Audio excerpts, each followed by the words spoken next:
Los humanos trazamos el mapa de todos los rincones del planeta. Exploramos selvas y desiertos. Fuimos al espacio, pero solo hemos podido llegar a 11 kilómetros de profundidad de la superficie. Solo una 50ª parte del camino hacia el núcleo terrestre. Ahora estamos a punto de llegar más profundo. Haremos un viaje al corazón del planeta para alcanzar la última frontera, donde los árboles se abren camino a través de rocas para encontrar agua, donde formas extrañas de vida habitan ambientes mortales y se construyen rascacielos sobre la arena, donde las minas alcanzan el tamaño de una ciudad y donde fuerzas enormes siguen dándole forma a la Tierra. Acompañaremos a científicos, ingenieros y aventureros mientras investigan, exploran y desafían los misterios que yacen debajo. Viaje al centro de la Tierra. Para llegar al centro de la Tierra, hay que hacer un viaje de 6.437 kilómetros a través de los 3 distintos estratos subterráneos. El primero es la corteza terrestre, un estrato superficial y frágil que tiene 32 kilómetros de profundidad. Imagínense que la Tierra fuera un huevo cocido. Los continentes son 3 veces más delgados que la corteza de este huevo y la corteza oceánica es aproximadamente 10 veces más delgada. La corteza contiene muchas cosas en una profundidad relativamente somera. Zonas de carbón, agua, sal, oro, plata y petróleo que se solapan. Lo interesante de vivir en la superficie terrestre es que sembramos las cosas o las extraemos de minas. Muchas de nuestras cosas provienen del subsuelo de diversas maneras. Bajo la corteza yace un estrato más grueso, el manto, un estrato de roca fundida turbulenta de 2.897 kilómetros. Por dentro, el planeta es una región de roca caliente que hierve a temperaturas y presiones que nadie se puede imaginar. A más de 3.871 grados, el manto se agita constantemente y fractura la corteza que está arriba en placas gigantes denominadas placas tectónicas. A diferencia de los otros planetas, las placas le dan forma a la Tierra. Al moverse unos centímetros al año, las placas se incrustan o se separan dando resultados espectaculares. Tenemos volcanes que hacen erupción en la superficie y terremotos, pero logramos sobrevivir en un equilibrio muy delicado. Los volcanes son una fuente increíble de riqueza y de fertilidad. Los volcanes traen nutrientes y materiales frescos a la superficie terrestre. De ahí obtenemos suelos frescos y buenos. De allí provienen nuestros recursos minerales. Ahí se forman. A 2.897 kilómetros bajo el núcleo externo, el hierro fundido es la clave de nuestra supervivencia. Es un campo magnético del ancho de la Tierra que nos protege de la radiación solar. Necesitamos el campo magnético de la Tierra debido a la violencia intensa de nuestro Sol. Finalmente llegamos al núcleo interno, el ambiente natural más mortal de la Tierra. Al llegar al centro de la Tierra, la presión es 3.6 millones de veces mayor a la de la superficie. Es suficiente para reducir este granito a la mitad de su volumen. Nuestro increíble viaje comienza a unos pocos centímetros debajo de nuestros pies. Si peláramos el estrato más superficial de la Tierra, encontraríamos el mundo de los insectos. El de las hormigas es el más amplio. Este podría ser un hormiguero grande. Las hormigas han construido un sinfín de hormigueros debajo de la superficie de cada continente, excepto en la Antártida. Pueden ver las hormigas que salen de la parte superior. Algunas de ellas transportan algo que parece larvas. Las hormigas han estado aquí desde hace 120 millones de años. Precedieron a dinosaurios como el tiranosaurio Rex. Compartieron la Tierra con el estegosaurio y el triceratops. Superan a los humanos en una proporción de 140.000 a 1. No conozco a ningún otro insecto social que se haya extendido tanto. Es una sociedad que se extiende a lo largo de porciones enormes del ambiente terrestre del planeta. Las hormigas son rápidas. Su velocidad es equivalente a la de un humano que corre a 64 kilómetros por hora. Son fuertes. Pueden alzar 20 veces su propio peso. Es como si un hombre adulto alzara un auto. Sin embargo, lo que más hacen es construir hormigueros. Aunque sorprendente, es una tarea vital para los humanos. Los hormigueros ayudan a que el aire y el agua penetren el suelo y lo mantienen fresco y fértil.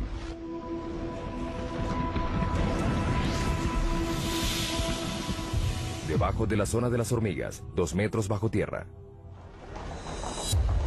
Londres, Inglaterra. A 2 metros bajo estas calles concurridas yacen las venas y arterias que transportan las necesidades de la vida moderna. 45.000 kilómetros de gasoductos, 30.500 kilómetros de cables eléctricos, 64.300 kilómetros de cloacas y el lugar de descanso final para millones de personas. La frase 2 metros bajo tierra se usa mucho para hablar de los fallecidos y enterrados, pero ¿de dónde proviene? Es una historia que data de 1665 en Londres. La ciudad sufría una epidemia de peste bubónica.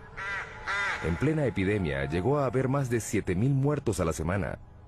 El Lord Alcalde de Londres trató de detener la propagación de la enfermedad y ordenó que se excavaran las tumbas de las víctimas de la plaga al menos 2 metros bajo tierra. Se creía que los muertos infectaban a la gente sana y que al enterrarlos a 2 metros bajo tierra se podía contener la enfermedad. Luego, la gente supo que la plaga era transmitida en realidad por las pulgas que portaban las ratas negras. Finalmente, la epidemia de 1665 causó la muerte de 72.000 personas, 1 de cada 6 londinenses. La ciudad no descansó hasta que el gran incendio de Londres acabó con las ratas el año siguiente. Sin embargo, la tradición de enterrar los muertos a esa profundidad se extendió por todo el mundo.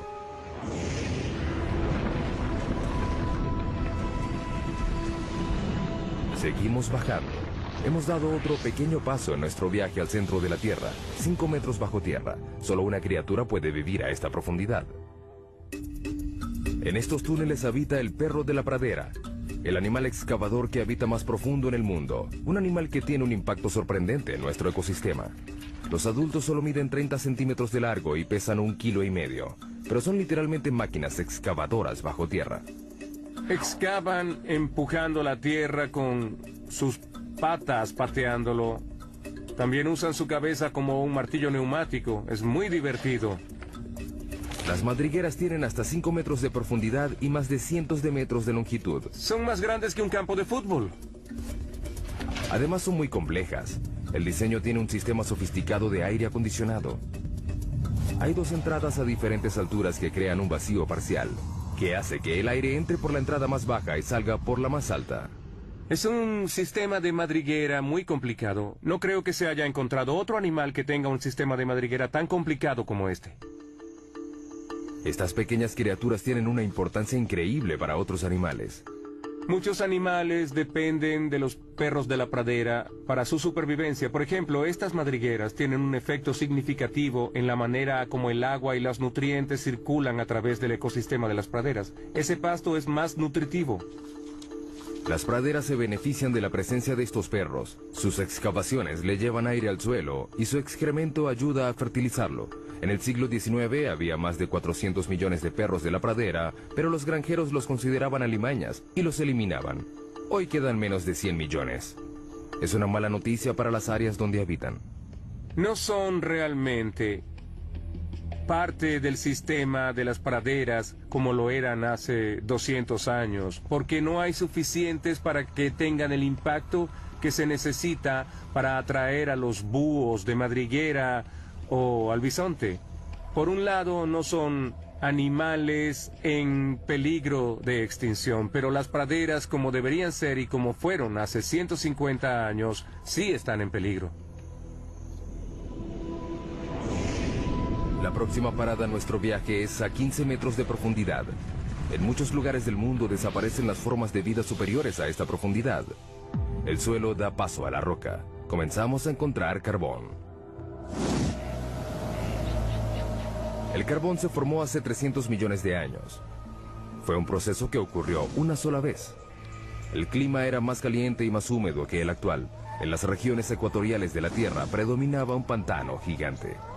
Los árboles caídos y la vegetación se descomponían en el suelo cenagoso y los sedimentos superiores los comprimieron en rocas. Hoy, el carbón genera 1/3 de la electricidad mundial. Se producen 7 millardos de toneladas al año. Los campos de carbón más grandes del mundo están en China, Rusia y los Estados Unidos. El estado de Pensilvania produce el 1% del suministro mundial. El pueblo de Centralia, en Pensilvania, una vez tuvo 1.500 habitantes.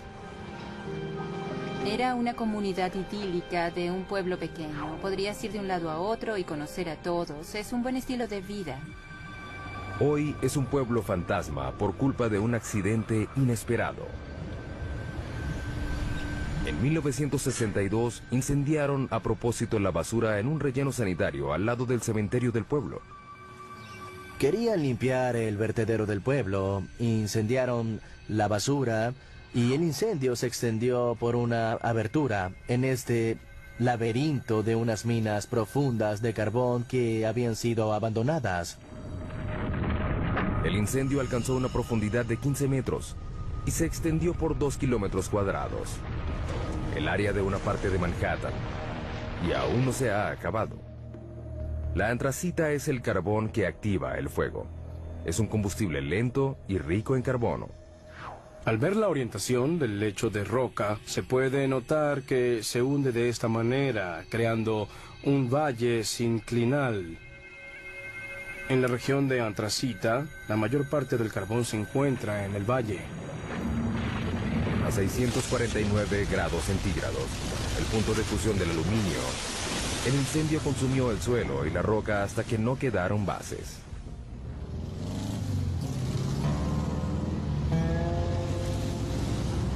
Lo que una vez fue la avenida Locust, la vía principal de Centralia, es en la actualidad una sección de una autopista rural. Es difícil imaginar que esto fue una vez el centro de un pueblo. En esta fotografía vemos cómo era Centralia antes. Estamos en lo que era la estación de servicio de John Codington. Ese árbol muerto de allá es el mismo de la fotografía. Las calles estaban llenas de casas, unas al lado de la otra. Todo eso desapareció, la naturaleza reclamó lo suyo y ya no queda casi nada del antiguo pueblo. Esta casa en la avenida Locust, enfrente de la estación de servicio, pertenecía a Bob Gadinsky. En 1977, mi esposa y yo adorábamos esta casa. Era una comunidad muy unida. Como ven, ya no queda nada más que un monte lleno de maleza. Con el pasar de los años, el incendio creció. Se hizo más fuerte y se avivó. Quemó el paisaje y chamuscó los árboles desde abajo. Aparte del calor y el humo, el fuego despidió un gas nocivo al igual que lo hace hoy en día.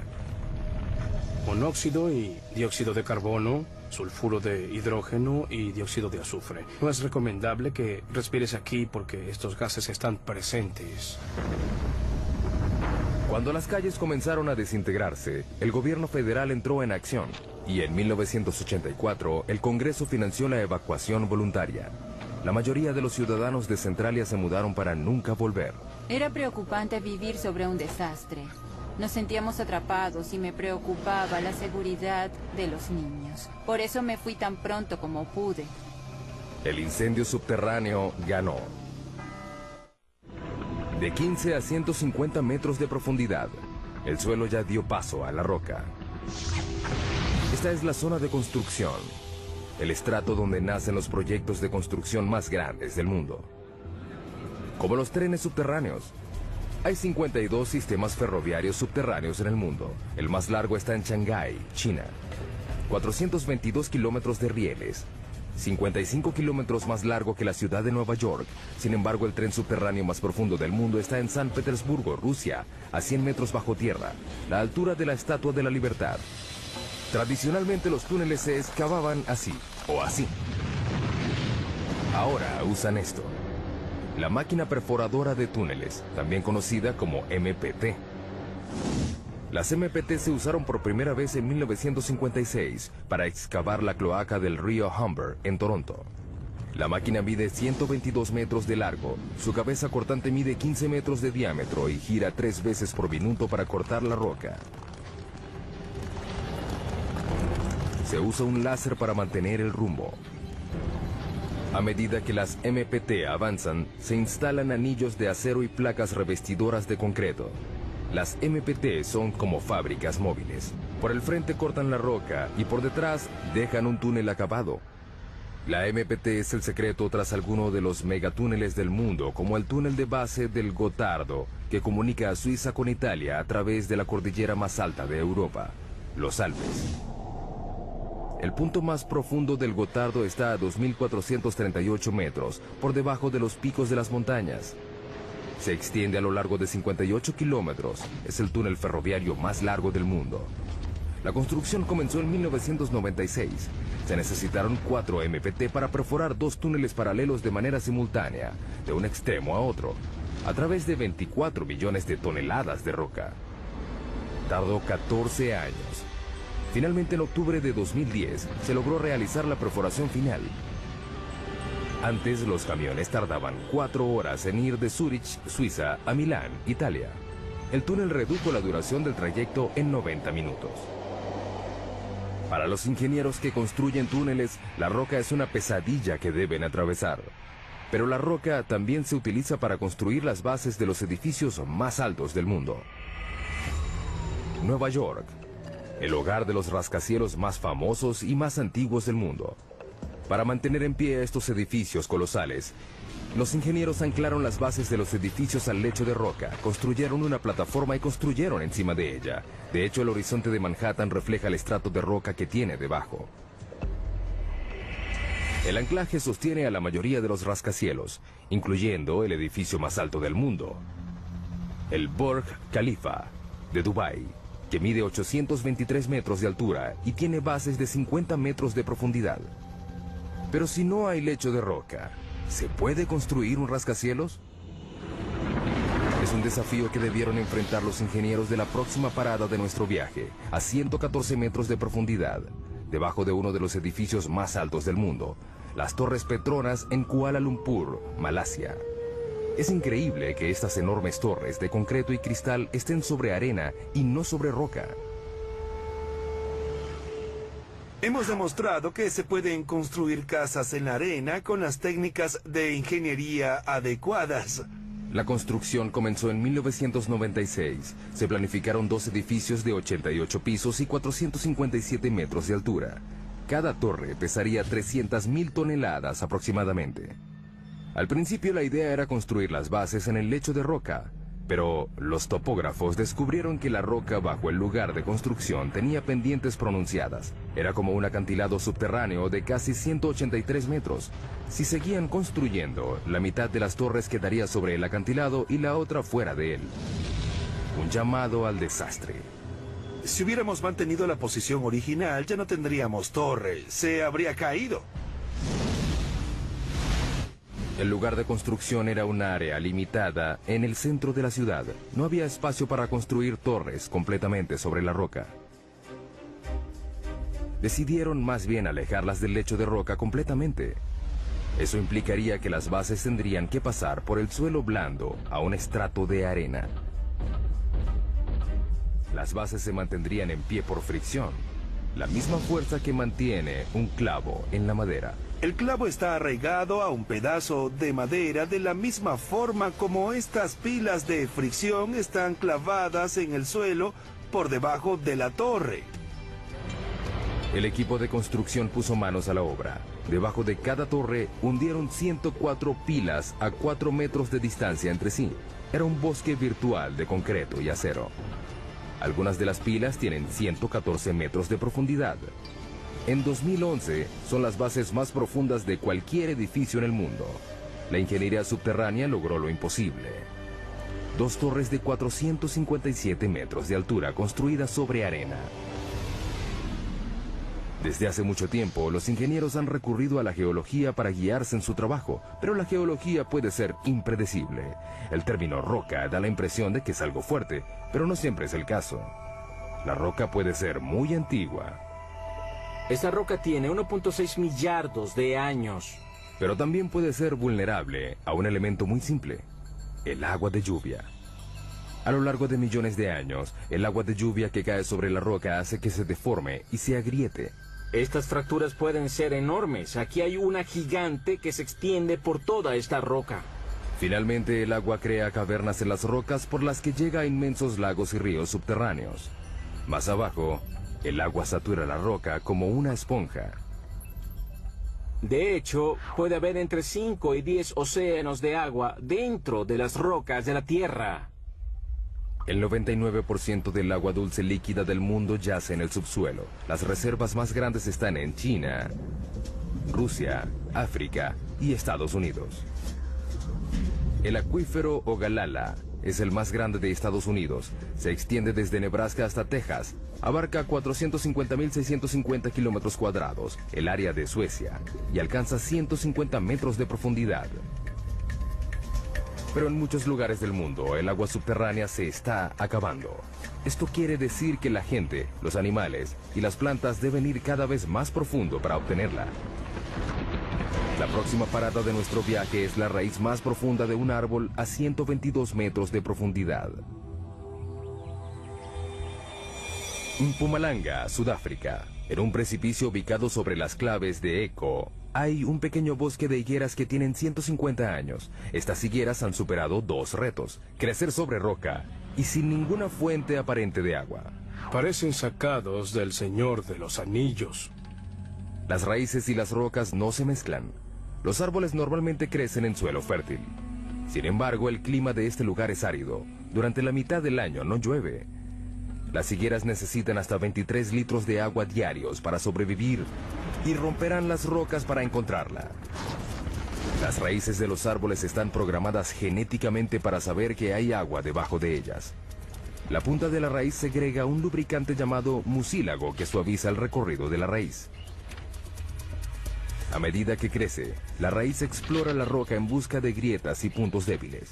Las higueras dependen de una sola raíz para encontrar agua. Esta llega muy abajo. La pregunta es, ¿qué tan abajo?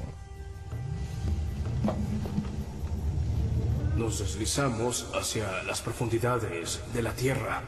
Cuanto más abajo, más duro es el camino. Es increíble lo que hace la madre naturaleza, solo para encontrar agua.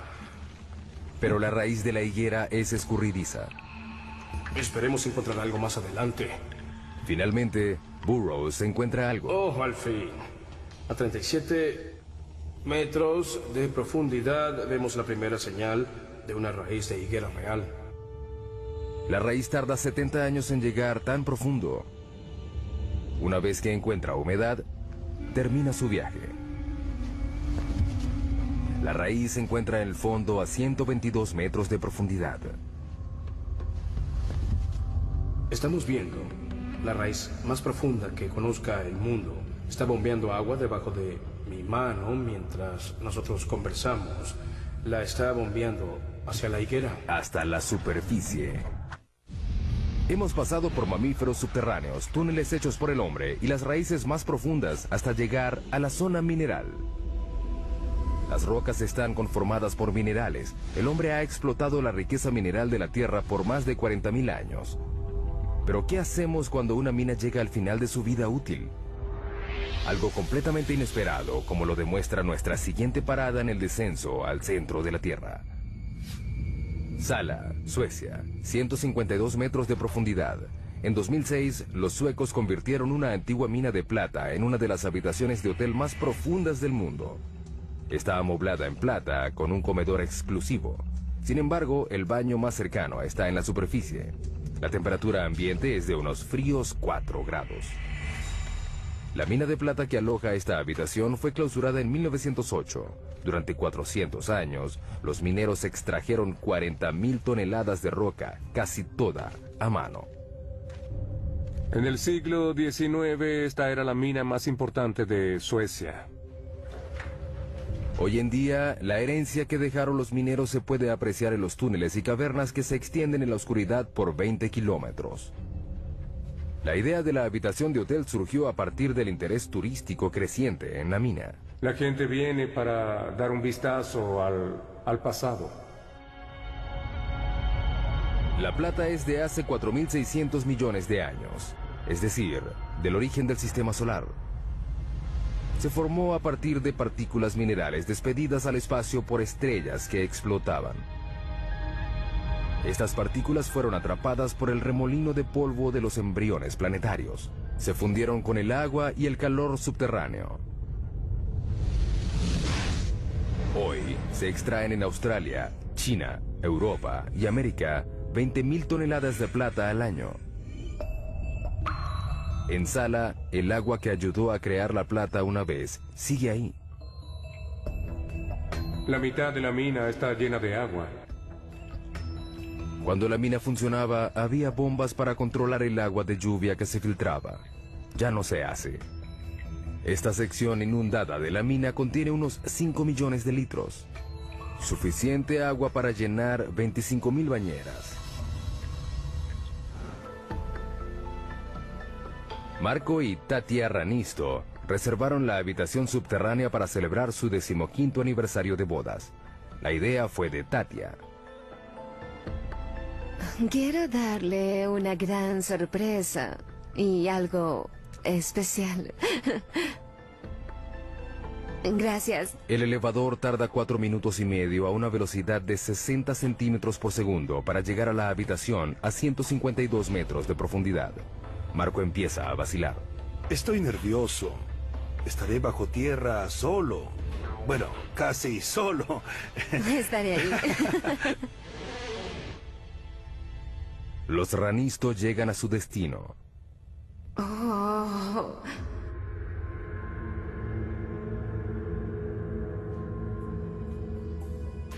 Puedo decir que es increíble. Marco seguía inquieto cuando se sentaron a cenar. Solo me falta el valor para dormir aquí. Al final logra pasar la noche. Una noche inolvidable. El agua subterránea es el agente principal de cambio en el subsuelo. No solo reacciona químicamente con los minerales, sino que también crea minerales como la plata. El agua puede derretir la roca, literalmente. Ciudad de Guatemala, 2010. Un temblor repentino hace que la mampostería se derrumbe. Cuando el polvo se despeja, solo queda un hueco gigante de 30 metros de profundidad y 20 metros de ancho. Desapareció una cuadra completa. La ciudad de Guatemala está construida sobre caliza porosa. El agua subterránea puede disolver la roca y dejar una capa superficial frágil que puede ceder sin ninguna advertencia. Es increíble que el colapso solo ocasionara una muerte. Sin embargo, fue la segunda dolina más grande en 3 años en esta ciudad. Las dolinas son aterradoras y a veces mortales. Sin embargo, algunas de ellas pueden proporcionar una gran cantidad de datos científicos. Próxima parada de nuestro viaje, también en América Latina. A 335 metros de profundidad. El Zacatón, México. Es una dolina llena de agua donde no hay lugar para la vida. Bajo esta superficie apacible no hay aire. Pero en este lugar vive una forma de vida, los microbios, y son muy extraños. Todas las bacterias y materia biológica deben sobrevivir en un ambiente anaeróbico que origina formas de vida extrañas. En 2006, la NASA envió un equipo a estudiar los microbios del Zacatón. El primer paso fue descubrir cómo era el interior de la dolina. No sabíamos cuán grande era ni cómo era. Era algo completamente desconocido. Por eso llegaron con una nueva tecnología, un robot en forma de huevo, diseñado para llegar a donde las ondas no pueden. Lo llamaron Profundidad X. Puede ir en todas direcciones, hacia arriba, hacia abajo, a la izquierda, a la derecha. Puede girar y hacer cualquier movimiento necesario para abrirse camino a través de un ambiente tridimensional. Profundidad X mide 2 metros de ancho y 1,5 de profundidad. Es del tamaño de una moto de 4 ruedas. Lo que lo hace especial es que no se maneja a control remoto, se conduce solo. Una vez que desciende por debajo de la superficie, queda por su cuenta. Durante ese tiempo, debe tomar sus propias decisiones.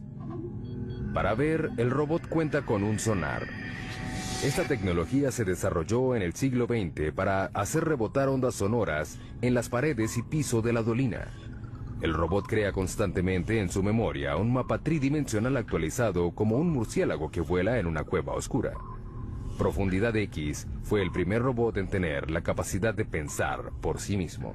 Bien sea crear el mapa, decidir tomar una muestra o regresar a la superficie, son decisiones que el robot debe tomar. Luego de sumergirse 50 veces, Profundidad X se conoce todos los rincones y ranuras. La gente se pierde en las cuevas y no sabe si está en la segunda o tercera intersección. Un robot con Profundidad X hace un buen trabajo al distinguir estas situaciones confusas, mejor que las personas en algunos casos. En poco tiempo, el Zacatón reveló sus secretos. Sabemos que es caliente, tal vez hay manantiales que alimentan el Zacatón. La sorpresa más grande fue el descubrimiento de 100 tipos de bacterias, incluyendo 6 nuevas especies de un microbio llamado Archaea, que tiene un estilo de vida extraño. Viven del azufre. Una de las arqueas tenía azufre en su organismo, metabolizaba el azufre del agua y lo utilizaba como una fuente de energía. El descubrimiento confirma que no todas las formas de vida requieren condiciones como las de la Tierra. Tal vez algún día un descendiente de Profundidad X haga un viaje al espacio. Veremos a estos exploradores ir a lugares donde la gente no puede llegar. A un lugar como la luna de Júpiter, Europa, en busca de vida similar en otro mundo. América Latina y México en particular están llenos de dolinas. La provincia de Yucatán tiene más de 3.000 dolinas. Algunas están llenas de agua y otras no, pero nada se compara a nuestra próxima parada. El abismo vertical más profundo del mundo. El sótano de las golondrinas.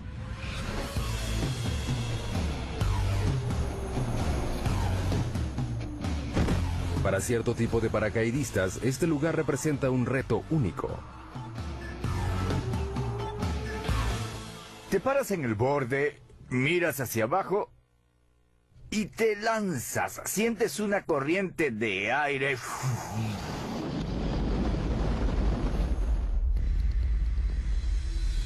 427 metros de profundidad, 38 metros de ancho en la parte superior. Se extiende a lo largo de 2,5 hectáreas.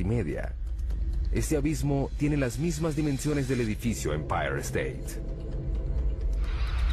El sótano de las golondrinas recibe este nombre por las aves que anidan a lo largo de las paredes del lugar.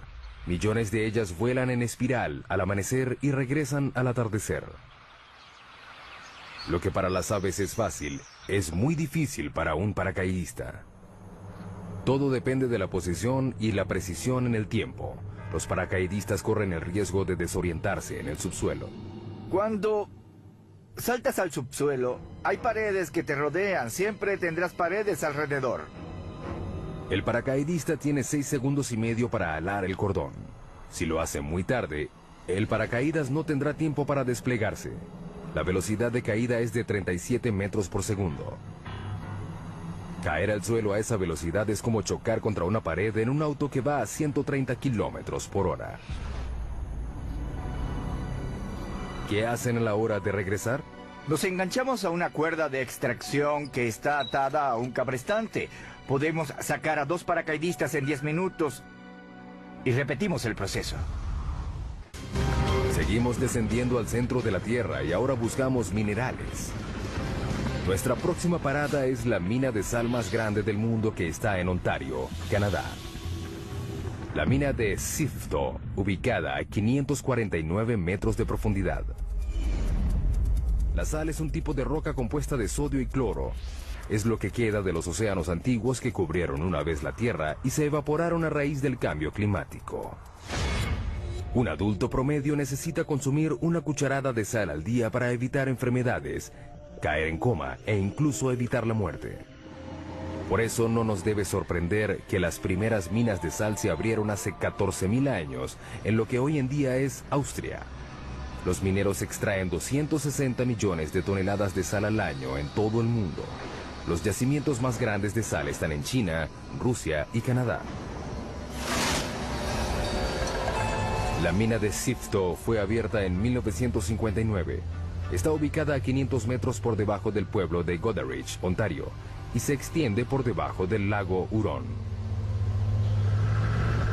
La mayoría de las minas consisten en túneles pequeños sostenidos por vigas y pilares llamados puntales.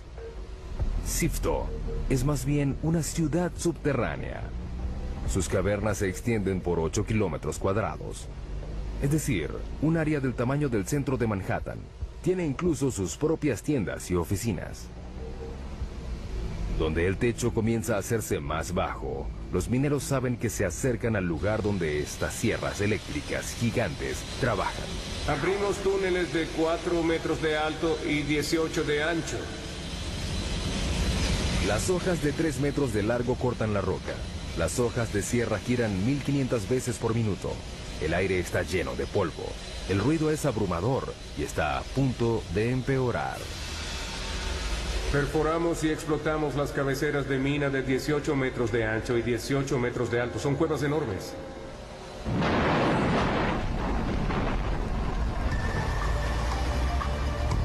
Camiones gigantes transportan la roca recién cortada a la mandíbula de un triturador hambriento. Los camiones descargan la roca a una velocidad de 10 veces por hora, 24 horas al día, 7 días por semana. En los 4 minutos que le toma al monstruo triturar la carga, pedazos de roca de 1/4 de tonelada se reducen a granos gruesos. La correa transportadora la lleva a compensación y descarga. Es un tanque grande que llena los baldes de sal que suben y bajan. Así sacamos la sal. Este gran tanque es de gran beneficio para nosotros. La tolva permite que todo el procedimiento se realice en el subsuelo. Se extraen entre 24 y 26 mil toneladas al día. Y podemos incluir más incluso. Esta mina produce diariamente suficiente sal para la mitad de la población mundial. Sifto cree que puede mantener esta producción durante otros 250 años.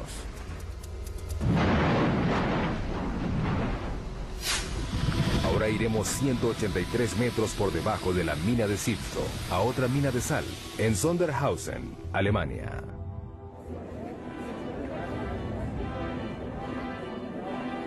En esta mina se realiza un evento deportivo muy extraño. El maratón más profundo del mundo. Correr bajo tierra. ¡Qué locos! Correr en un maratón subterráneo es una experiencia muy diferente a correr en la superficie. No te sientes libre. En el bosque se siente el viento, pero en el subsuelo no. Las condiciones son extremas. Por ejemplo, la temperatura. Por cada 18 metros que bajas en la corteza, la temperatura sube 1 grado. La razón de esto se remonta a hace 4.600 millones de años, al origen de la Tierra. La mezcla de los remolinos de gases y de partículas que formaron el planeta tenía polvo cósmico radioactivo. Cuando se comprimió en roca, liberó su energía radioactiva como calor y aún lo hace. Trabajar en esas condiciones es muy difícil, pero correr es peor. A una profundidad de 732 metros, los atletas deben tolerar una temperatura de 27 grados. Hace mucho calor. Estamos cerca del infierno. 40% de humedad. El aire no es fresco. Ese es el mayor problema. Y un recorrido muy difícil. La carrera se realiza en un circuito irregular que sube y baja 213 metros en cada vuelta. Si te caes aquí abajo, puedes tener lesiones fuertes.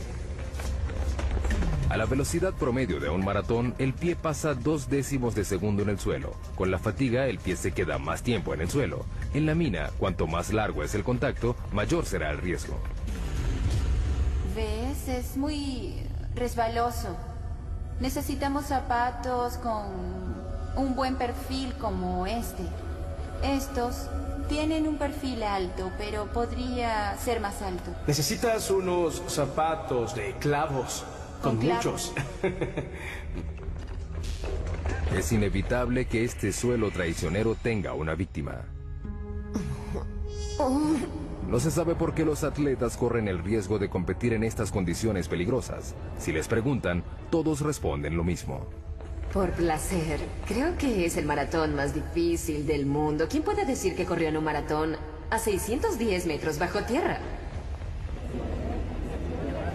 Luego de pasar medio día bajo tierra, los atletas pueden regresar a la superficie. El calor húmedo, el aire seco y las demás condiciones difíciles son solo temporales. Sin embargo, para los 33 mineros chilenos no fue fácil salir en 2010, cuando el techo de uno de los túneles de la mina de cobre colapsó y quedaron atrapados a 732 metros. Los mineros tuvieron que soportar 27 grados centígrados, un aire tenso y lleno de polvo de roca, oscuridad y aislamiento. No sabían si lograrían salir. Tuvieron que perforar una roca volcánica dura llamada basalto para abrir el hoyo de rescate. Pero esta roca se caracteriza por sus deslizamientos súbitos.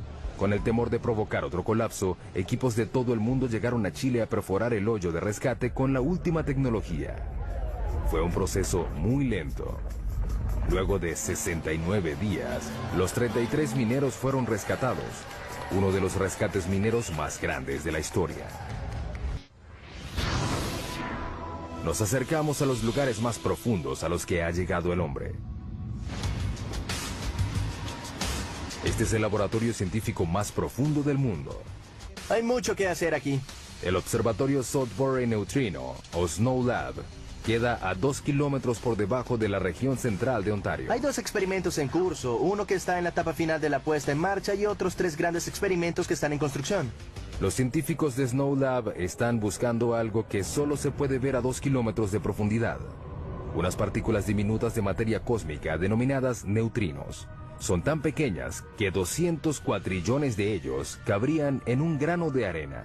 200 cuatrillones tiene 26 ceros. No es de sorprender que los neutrinos sean muy livianos. Son partículas increíblemente livianas que normalmente pasan inadvertidas por la Tierra. Los científicos descubrieron los neutrinos en 1956. Están por todo el universo. Para poder ver algo tan pequeño, hay que filtrar los rayos gamma, los rayos X y la radiación ultravioleta que bombardean continuamente la Tierra desde el espacio. Hay que probar que no haya radiación convencional que interfiera en las señales que estás esperando, y para ello se necesita mucha protección radiológica. Por eso el laboratorio está a esa profundidad. Estos rayos cósmicos imposibilitan las mediciones de los neutrinos, que son muy sensibles. Los 2 kilómetros de roca por encima de nuestro laboratorio reducen estos rayos cósmicos por un factor de 10 millones. Para encontrar algo tan pequeño como los neutrinos, se necesitan equipos muy grandes. Cuando buscas una partícula, tratas de aumentar las probabilidades de verlo. Los túneles y cámaras intercomunicados del Snow Lab se extienden por un área de 7.247 metros cuadrados. Es el tamaño de 6 piscinas olímpicas juntas. Parece una estación espacial y no un laboratorio subterráneo. La construcción del laboratorio tardó 18 años y costó aproximadamente $70 millones. Los neutrinos dejan una estela fugaz de luz cuando pasan a través de ciertas sustancias. Esta caverna una vez tuvo 60.000 toneladas de roca. Ahora aloja a esta esfera de 12 metros. La esfera contiene 757 litros de agua pesada. Es un tipo de agua natural que es más sensible a los neutrinos porque su peso molecular es mayor. El neutrino causa una reacción que genera luz. Esta luz reacciona con los fotodetectores. Así podemos descubrir su energía y su dirección. Es difícil llegar al laboratorio a esa profundidad. El elevador desciende a 640 metros por minuto. Luego hay que caminar un trecho de 1,5 kilómetros. La temperatura ambiente es de 27 grados. Es muy caliente por la presión que hay a esa profundidad. Alrededor de ellos la roca está presionada a 551 bares. 500 veces más que la presión de aire en la superficie.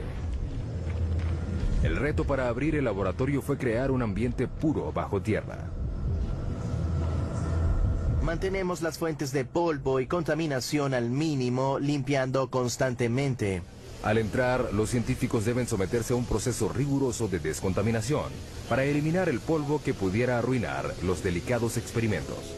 Tenemos que quitarnos todo lo que llevamos puesto en la mina, ducharnos y ponernos ropa limpia que nunca haya estado expuesta a polvo de la mina. Aparte del polvo, la gente siempre despide desechos minúsculos por sí sola. 600.000 partículas de piel por hora. 100 hebras de cabello al día. Todo eso puede comprometer el trabajo del laboratorio. Una vez adentro, los científicos deben someterse a más procesos de limpieza y revisión. Hasta las cloacas del laboratorio están limpias. Tratamos todos los desechos del baño y todas nuestras aguas residuales que provienen de la lavandería y las regaderas. Tienen bacterias especiales que reducen los desechos de manera orgánica y ni siquiera huelen. Nos gusta pensar que tenemos los inodoros más profundos del mundo. Es una comodidad que les agradaría a los exploradores subterráneos de nuestra siguiente parada en el viaje al centro de la Tierra. La madre de todas las cuevas a 2 kilómetros de profundidad.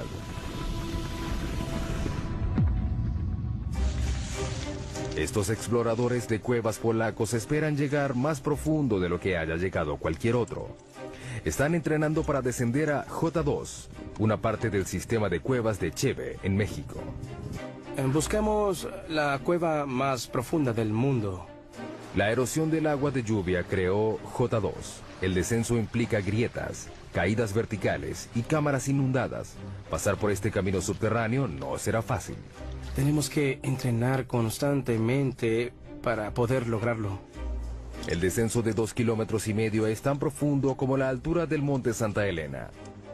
Los exploradores de cuevas van equipados como alpinistas subterráneos, con arneses, cuerdas, ganchos y cascos. Las condiciones de la cueva Kasprowa, Nisia, en Polonia, son similares a las de J2, pero no tan profunda. A medida que el equipo desciende, el pulso aumenta a 140 latidos por minuto. Los exploradores queman unas increíbles 6.000 calorías diarias, el doble de lo normal. Hay que llevar mucha comida durante la exploración. En la expedición real, cada explorador llevará más de 27 kilogramos de comida a un campamento base casi a la mitad del camino. Aunque es muy agotador llevar toda esa carga de comida a menos de 1 kilómetro, es vital. Simplemente se necesita llenar el estómago. Así es. A los exploradores de cuevas les encanta estar bajo tierra. Cuanto más angosta y pequeña sea la cueva, mejor. Para mí es como estar en un parque, jugando con mis amigos. Pero la J2 real no es ningún juego para niños. Tiene pasadizos tan angostos que intimidan a los exploradores más expertos. Soy de baja estatura y no me va mal en lugares angostos, pero no voy a lugares así. Creo que no me gustaría. No me gustaría. Para analizar las grietas, los exploradores necesitan emplear toda su experiencia y sus habilidades. Si caes 20 centímetros más allá, te quedas atascado en la grieta. Sería fatal, porque los rescatistas no pueden llegar tan profundo. El descenso continúa. Los exploradores siguen adelante. Vas a lo profundo a medida que vas descendiendo. Debes olvidarte de salir. Debes seguir adelante. El mayor reto de J2 es el agua. La cueva desciende a través de una serie de cámaras inundadas llamadas sumideros. Pasas 3 días gateando, saltando, escalando y descendiendo para llegar al pasadizo inundado de agua que debes atravesar con los equipos de buceo. Que comience el juego. Si llueve mientras están bajo tierra, el equipo corre el riesgo de quedar atrapado. En la última expedición a J2, 2 equipos quedaron atrapados en la cueva.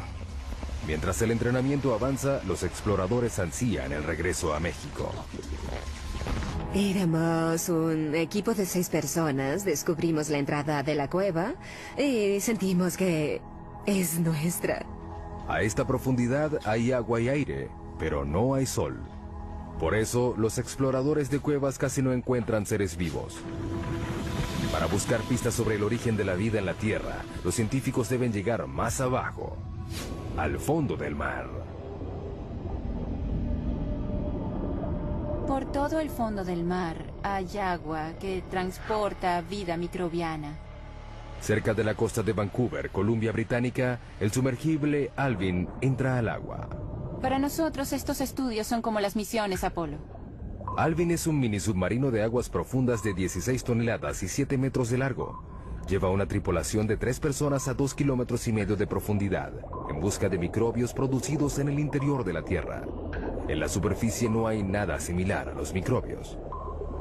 No podemos reconocer al menos el 75% del contenido genético de este tipo de vida. Eso es lo que Alvin busca. Agua caliente que sale de los respiraderos que vienen debajo del lecho marino y es rica en microbios. Estamos empezando a entender que están allí, pero no sabemos exactamente cómo. Los respiraderos pueden alcanzar temperaturas de hasta 400 grados. Son producidos por el movimiento de las placas tectónicas. La costa de Vancouver está sobre la placa Juan de Fuca, una de las más de 12 placas que están en movimiento constante. Cuando los bordes de las placas se separan, crean fisuras grandes en el lecho marino. A través de ellas, el agua es succionada, calentada en el subsuelo y despedida de nuevo al océano en un ciclo continuo. Esta agua porta consigo los microbios. El equipo de Edwards no tiene idea de cuán lejos llega esta vida dentro de la corteza. Eso es lo más impresionante. No sabemos dónde acaba la vida. Para descubrirlo, insertarán sensores conocidos como corchos en una sección de 3.237 kilómetros cuadrados del lecho marino, un área del doble del tamaño de la ciudad de Los Ángeles. Los corchos de 2,5 metros están equipados con monitores de temperatura y de presión.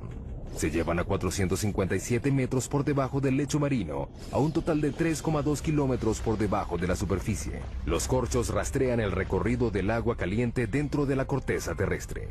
Tenemos que entender realmente cómo fluye el agua y qué tipo de microbios hay allá abajo. Sigan el agua, ahí estarán los microbios.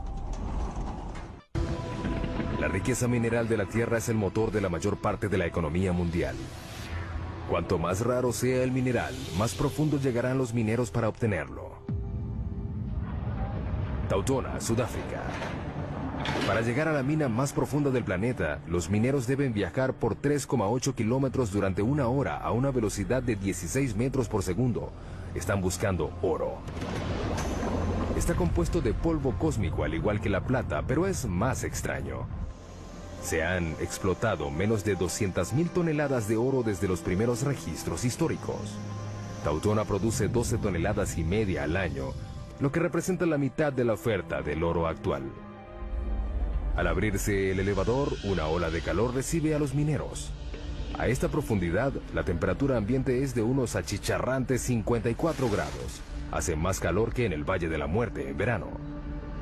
La mina tiene un enorme sistema de aire acondicionado que disminuye la temperatura hasta 28 grados. Sigue siendo caliente, pero al menos tolerable.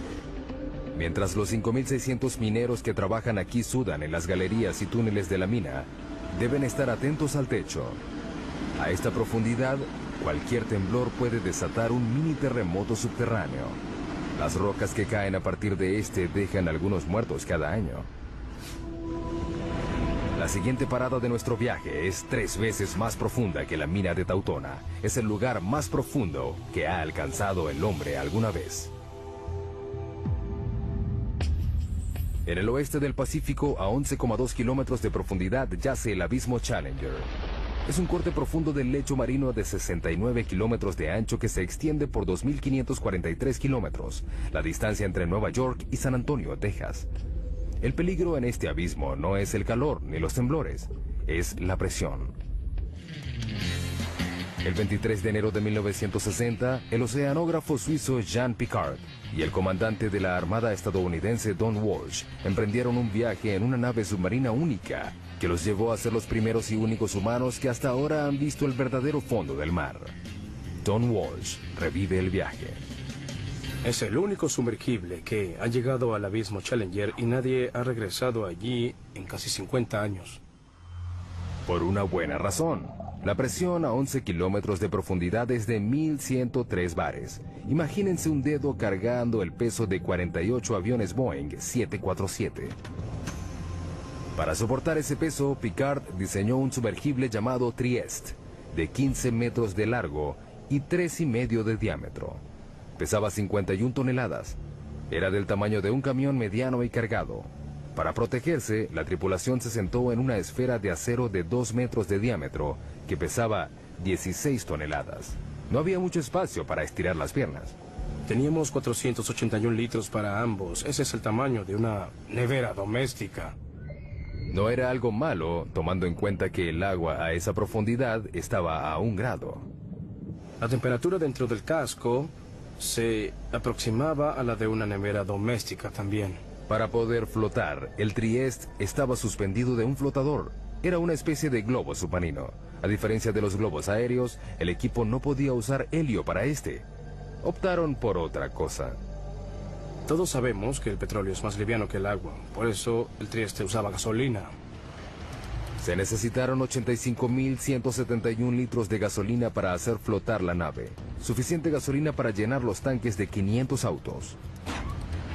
8 de la mañana, hora cero. Comienza el descenso.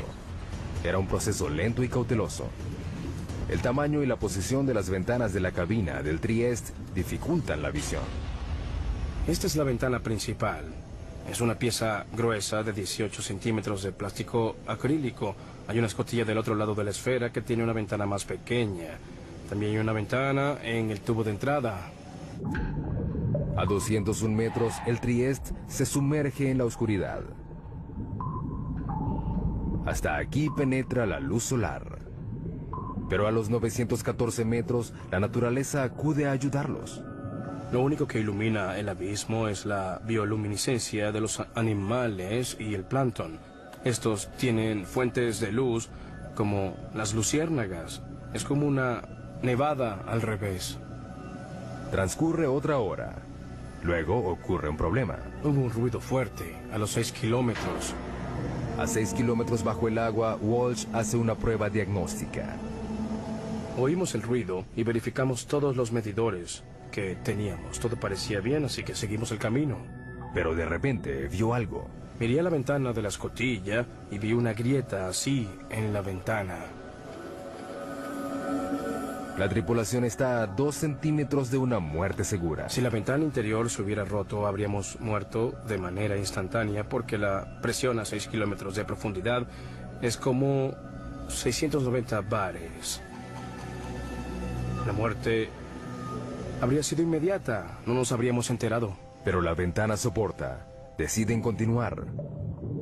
Luego de casi 5 horas, el Trieste llega finalmente al fondo. Walsh ve algo increíble. Antes de aterrizar, vimos un pez blanco. Los vertebrados no deberían sobrevivir a esta profundidad. Pero los acuanautas no pudieron seguir investigando. Cuando aterrizamos, levantamos una nube de sedimentos que se quedó ahí durante unos 20 minutos. El limo del lecho marino los cegó. Era como estar en un vaso de leche. No tuvieron otra opción. No podíamos ver nada ni tomar fotos. No se despejaba, así que decidimos regresar a la superficie. Para que el Trieste pudiera regresar, Walsh controlaba el peso quitando el lastre. Teníamos 2 tinas de lastre llenos de bolas de acero. Al fondo de la tina había un electroimán. Las esferas seguían en la tina cuando el imán estaba encendido. Al quitarles la electricidad, salían. Con el movimiento de un interruptor, el Trieste inició su ascenso a la superficie y a la historia. 11,2 kilómetros es el límite de la exploración humana. Estamos a 1/3 de nuestro viaje a través de la corteza terrestre. El hombre se retira y entran las máquinas. Todos los científicos usan herramientas que les permiten explorar sitios a donde no han llegado. Telescopios, microscopios, pero los geólogos tienen un problema particular. No les puedo decir que hay 30 centímetros por debajo del suelo en el que estamos parados porque no puedo ver a través de la roca. La solución parece obvia: perforar y mirar. Pero ese enfoque está minado de problemas. Península de Kola, noroeste de Rusia, 1989. En un lugar azotado por el viento y que rodea el círculo polar ártico, los científicos se embarcan en un plan ambicioso. A un alto costo se perforó un hoyo profundo para tratar de llegar al límite entre la corteza terrestre y el manto. Son 35 metros de profundidad. Para reducir la fricción, utilizaron un método de perforación nuevo. En vez de hacer girar toda la sarta, ahora solo gira la mecha bien lubricada, con lodo y aceite. A 6,4 kilómetros encontraron fósiles de plancton antiguo de 18 millones de años en un estado de preservación sorprendente. A 11 kilómetros encontraron roca de 4.400 millones de años. El zircón, el mineral más antiguo del planeta. Pero con cada metro que perforan, la temperatura aumenta.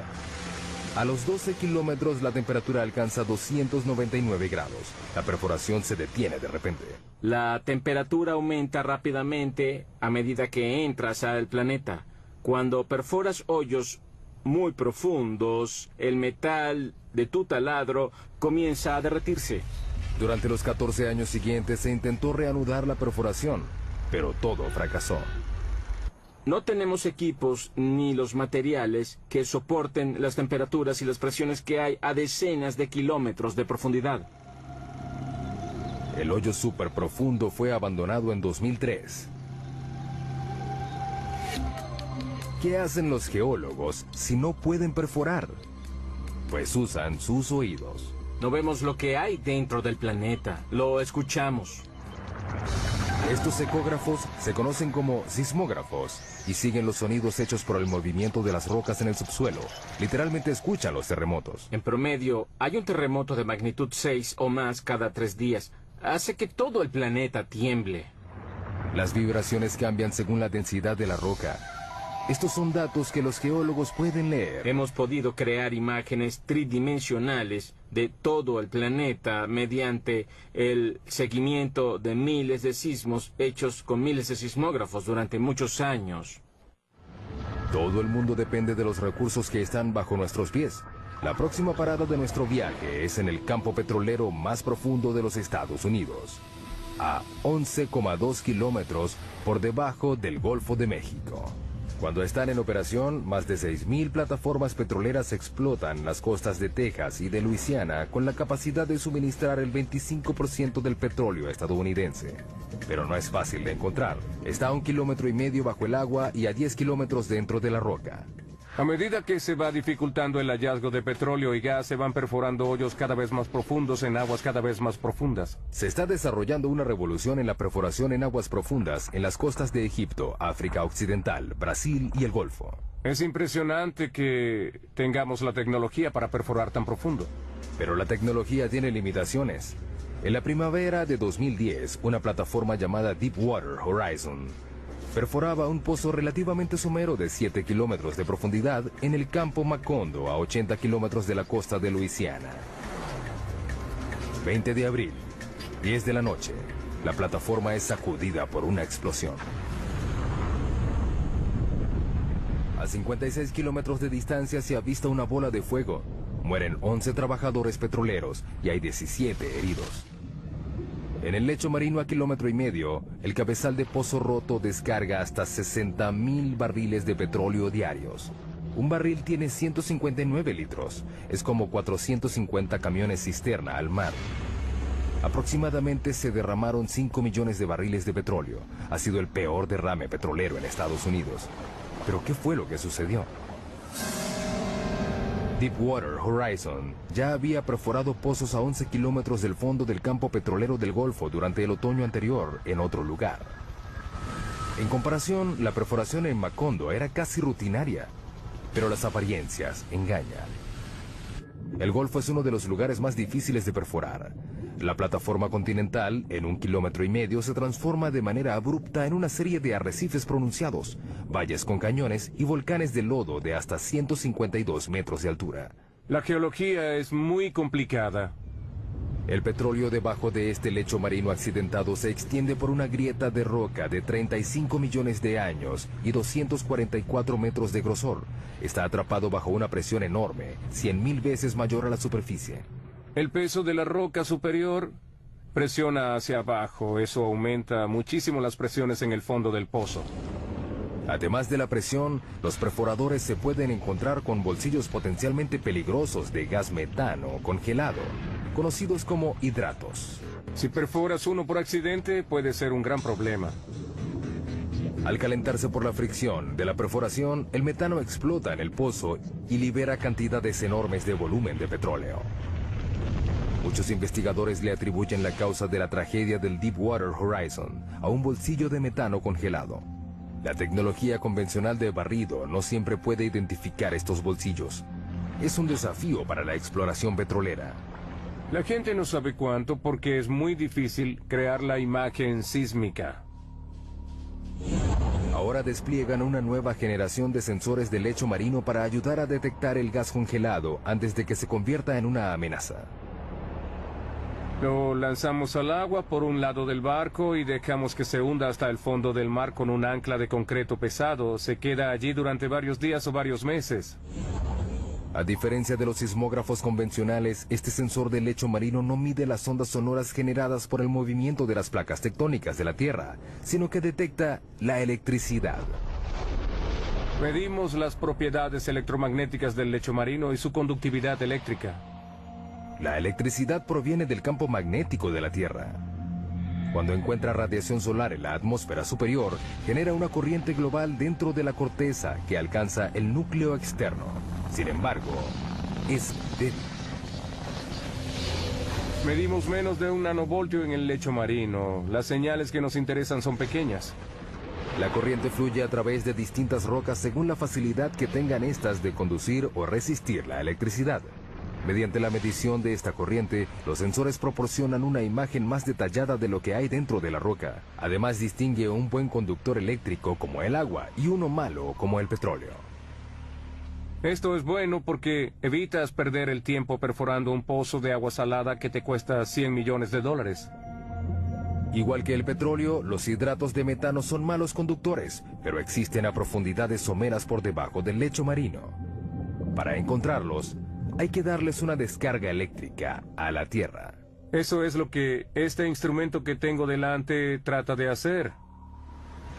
Lo llaman SUESI, las siglas en inglés de Instrumento Submarino de Fuente Eléctrica Scripps.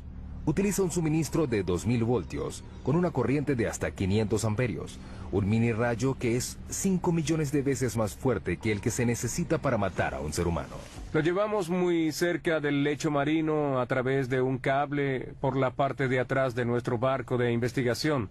Lo alimentamos con electricidad y genera una corriente eléctrica que se inyecta en el agua por una antena. Luego miden lo que reciben de vuelta. Una lectura somera que muestra que la roca es resistente a la electricidad.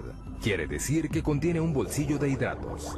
El tiempo dirá si el barrido electromagnético ayudará a reducir el riesgo de reventones en el mundo de los campos petroleros profundos. Mientras tanto, la técnica tiene muchos otros usos entre los geocientíficos. Es como poder ver dentro de un plato de sopa hirviendo y saber a dónde va todo.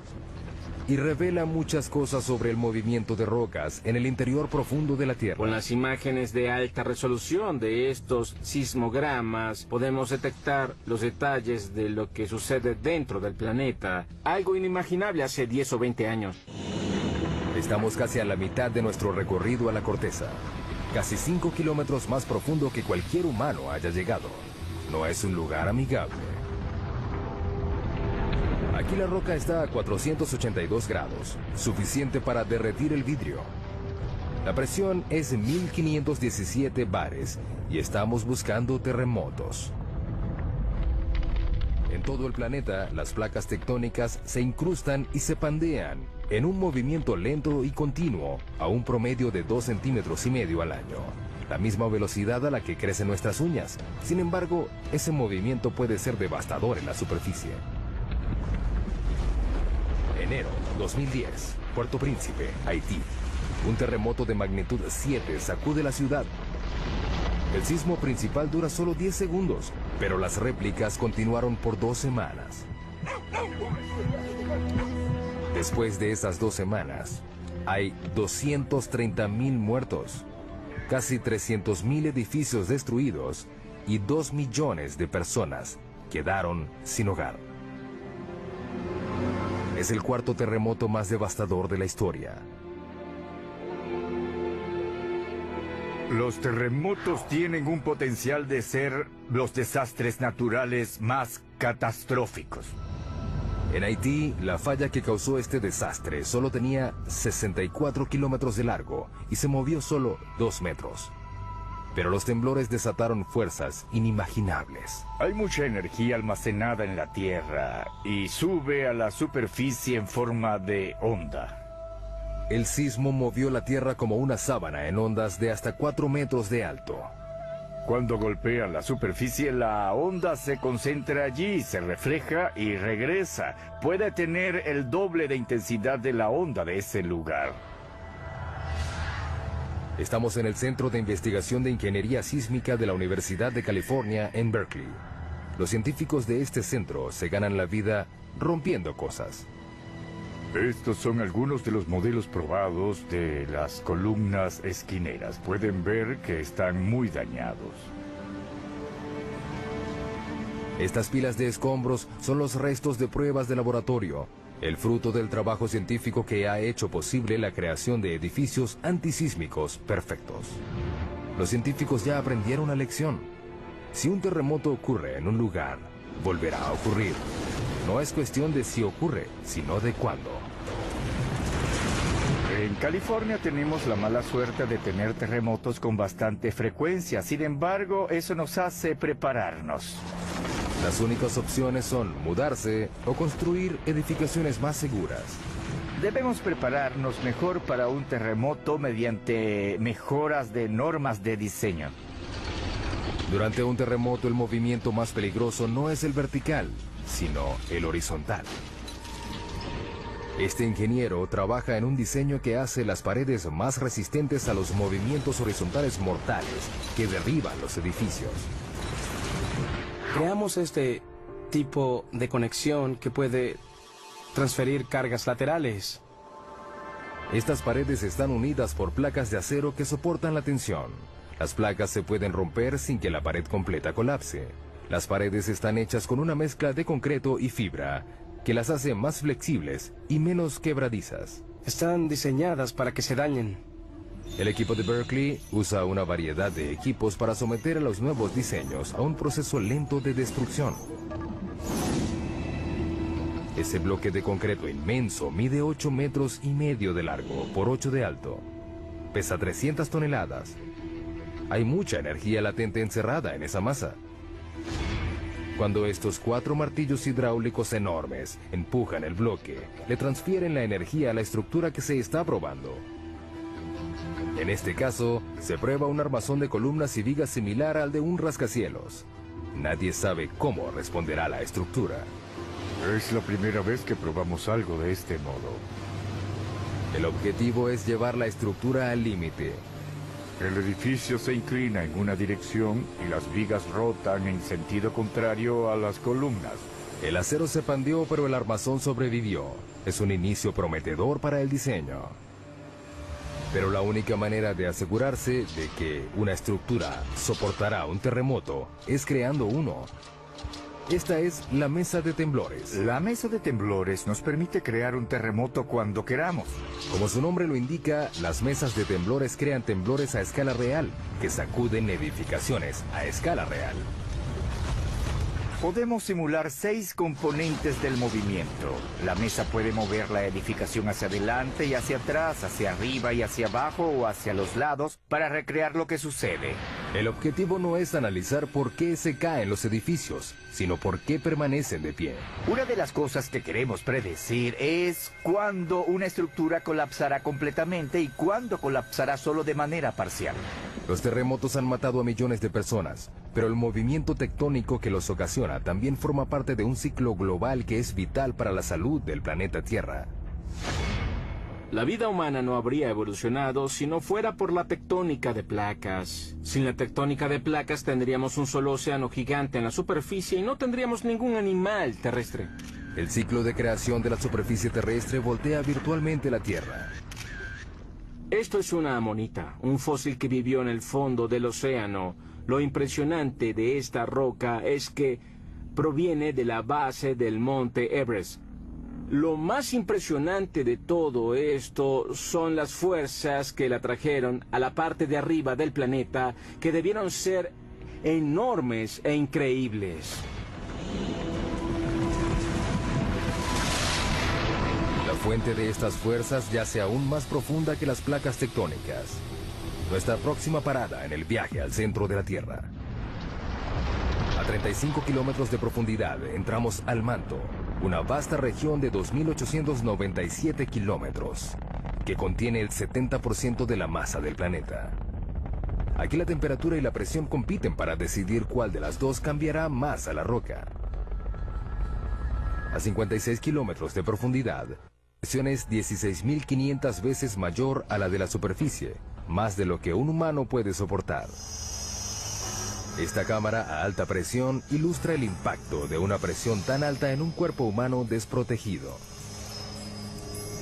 La respiración se hace imposible rápidamente porque los pulmones colapsan y las costillas hacen una implosión.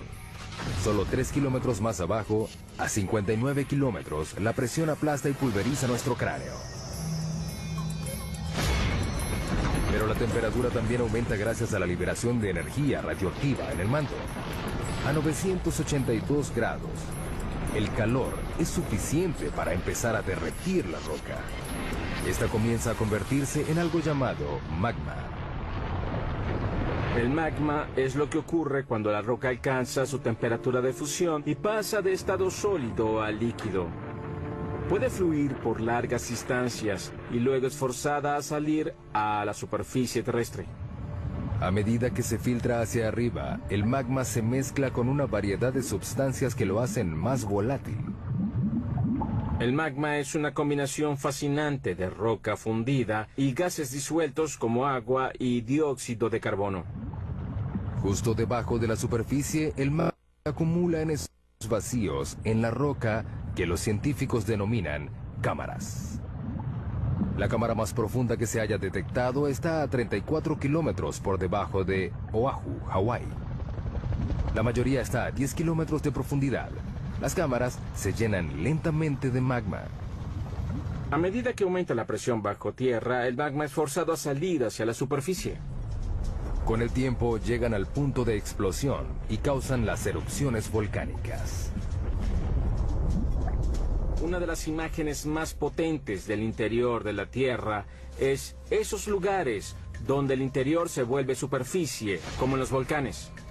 500 millones de personas en todo el mundo viven cerca de un volcán. Una sola erupción puede resultar catastrófica. Los volcanes pueden borrar en un momento lo que ha tomado decenas de millones de años en crearse.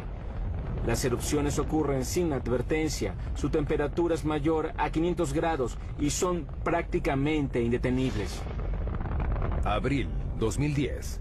El volcán Eyjafjall hace erupción en Islandia. Liberó 99 millones de metros cúbicos de ceniza volcánica, suficiente ceniza para llenar 40.000 piscinas olímpicas. Una nube de cenizas de 9 kilómetros de alto se liberó. Se esparció por 1.800.000 kilómetros cuadrados, un área más grande que Alaska. La erupción hizo que se suspendieran los vuelos en el hemisferio norte durante 6 días que dejaron varados a más de 1 millón de pasajeros diarios. Los servicios normales tardaron un mes en reanudarse. En nuestro viaje al centro de la Tierra, nos acercamos al núcleo externo, una zona de 2.100 kilómetros de hierro fundido, atrapado entre el manto y el núcleo interno sólido. Para llegar aquí, hemos viajado a través de agua y roca, combatido con la temperatura y la presión, y revelado los secretos subterráneos que le dan forma a nuestras vidas. Pero nos queda un misterio por resolver. ¿Qué hace que la Tierra sea magnética? El campo magnético de la Tierra se extiende por 72.400 kilómetros en el espacio. Este protege al planeta de la fuerza completa de la radiación solar. Una sola erupción solar que dure 2 horas esparce 10.000 millones de toneladas de partículas radioactivas. Son suficientes para darle electricidad a Estados Unidos durante 10.000 años o para evaporar nuestra atmósfera. Sin el campo magnético que las desvía, las partículas solares extinguirían la vida en la Tierra. Necesitamos el campo magnético de la Tierra debido a la intensa violencia de nuestro Sol.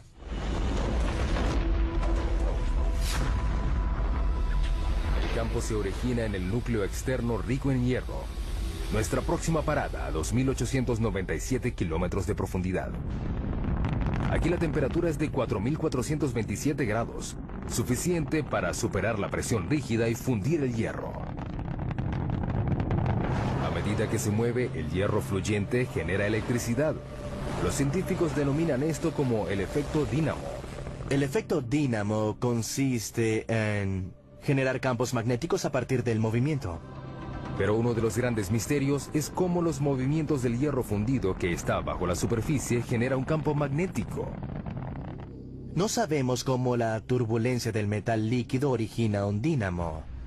Es un movimiento de convención turbulento y desordenado. Esta esfera gigante puede darnos algunas respuestas. Es un modelo mecánico de la Tierra. Es parte de un experimento de la Universidad de Maryland que busca descubrir por qué la Tierra es magnética. La esfera tiene 7 metros de ancho, pesa 23 toneladas y rota a una velocidad máxima de 130 kilómetros por hora. Tratamos de obtener velocidades tan altas como sea práctico, para así intentar simular las condiciones del planeta. El núcleo externo está hecho del mismo material de la esfera, el hierro, un buen conductor eléctrico. El núcleo interno ya es magnético, pero es débil. Nadie sabe exactamente por qué, pero al igual que un dínamo gigante, la corriente que se mueve a su alrededor crea un campo magnético. Por supuesto, Lathrop no puede reproducir las condiciones reales del núcleo externo. No podemos ir al núcleo, por eso no podemos ver directamente qué sucede. Pero cree que puede aproximarse. Debe llenar la esfera de 3.220 metros cúbicos de un líquido. Hasta ahora solo ha usado agua, pero ha planificado usar sodio líquido hirviendo. El sodio es inflamable, debemos manejar los riesgos de incendio con cuidado. Pero es lo único aparte del hierro fundido que puede hacer el trabajo. El sodio tiene la ventaja de que se derrite a una temperatura relativamente baja y es un excelente conductor comparado con el hierro líquido. La esfera es el último de una serie de experimentos. Comenzamos construyendo experimentos del tamaño de la mano, que luego pasaron al tamaño de una pelota de básquetbol y luego del tamaño de, no sé, una pelota de medicina. Es el más grande hasta ahora, pero al igual que el campo magnético de la Tierra, nadie sabe cómo funcionará el experimento.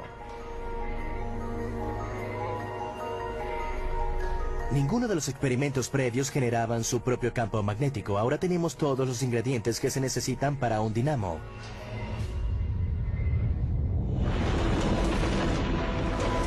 Casi 6.400 kilómetros de profundidad, llegamos al final de nuestro viaje, el núcleo terrestre.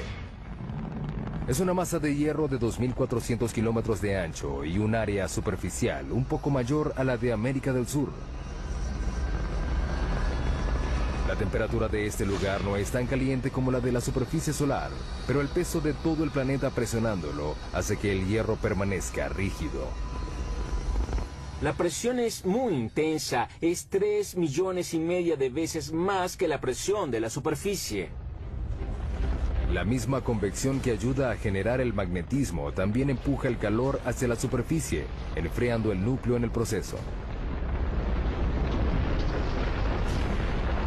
A medida que la temperatura cae, el núcleo se solidifica lentamente. Un día no habrá suficiente roca fundida para crear un campo magnético. Pero el sol se apagará y destruirá la Tierra antes de que ese día llegue. Mientras tanto, el calor del núcleo ayuda a crear la lenta rotación del manto que renueva la superficie. Alimenta la química de nuestra riqueza mineral y genera el campo magnético que nos protege de un universo hostil. Las probabilidades de encontrar otro planeta como la Tierra son muy pocas. Hemos llegado al final de nuestro viaje a casi 6.400 kilómetros de profundidad. Vimos túneles que atraviesan montañas y minas del tamaño de una ciudad. Pasamos por incendios e inundaciones. Soportamos terremotos, volcanes y presiones que trituran nuestros huesos. Finalmente descubrimos el secreto más profundo de la Tierra, que lo que ocurre debajo es lo que realmente la mantiene viva. Además son muy complejas. El diseño tiene un sistema sofisticado de aire acondicionado. Hay dos entradas a diferentes alturas que crean un vacío parcial, que hace que el aire entre por la entrada más baja y salga por la más alta. Es un sistema de madriguera muy complicado. No creo que se haya encontrado otro animal que tenga un sistema de madriguera tan complicado como este. Estas pequeñas criaturas tienen una importancia increíble para otros animales. Muchos animales dependen de los perros de la pradera para su supervivencia. Por ejemplo, estas madrigueras tienen un efecto significativo en la manera como el agua y los nutrientes circulan a través del ecosistema de las praderas. Ese pasto es más nutritivo. Las praderas se benefician de la presencia de estos perros. Sus excavaciones le llevan aire al suelo y su excremento ayuda a fertilizarlo. En el siglo XIX había más de 400 millones de perros de la pradera, pero los granjeros los consideraban alimañas y los eliminaban. Hoy quedan menos de 100 millones. Es una mala noticia para las áreas donde habitan. No son realmente parte del sistema de las praderas como lo eran hace 200 años, porque no hay suficientes para que tengan el impacto que se necesita para atraer a los búhos de madriguera o al bisonte. Por un lado, no son animales en peligro de extinción, pero las praderas, como deberían ser y como fueron hace 150 años, sí están en peligro. La próxima parada en nuestro viaje es a 15 metros de profundidad. En muchos lugares del mundo desaparecen las formas de vida superiores a esta profundidad. El suelo da paso a la roca. Comenzamos a encontrar carbón. El carbón se formó hace 300 millones de años. Fue un proceso que ocurrió una sola vez. El clima era más caliente y más húmedo que el actual. En las regiones ecuatoriales de la Tierra predominaba un pantano gigante.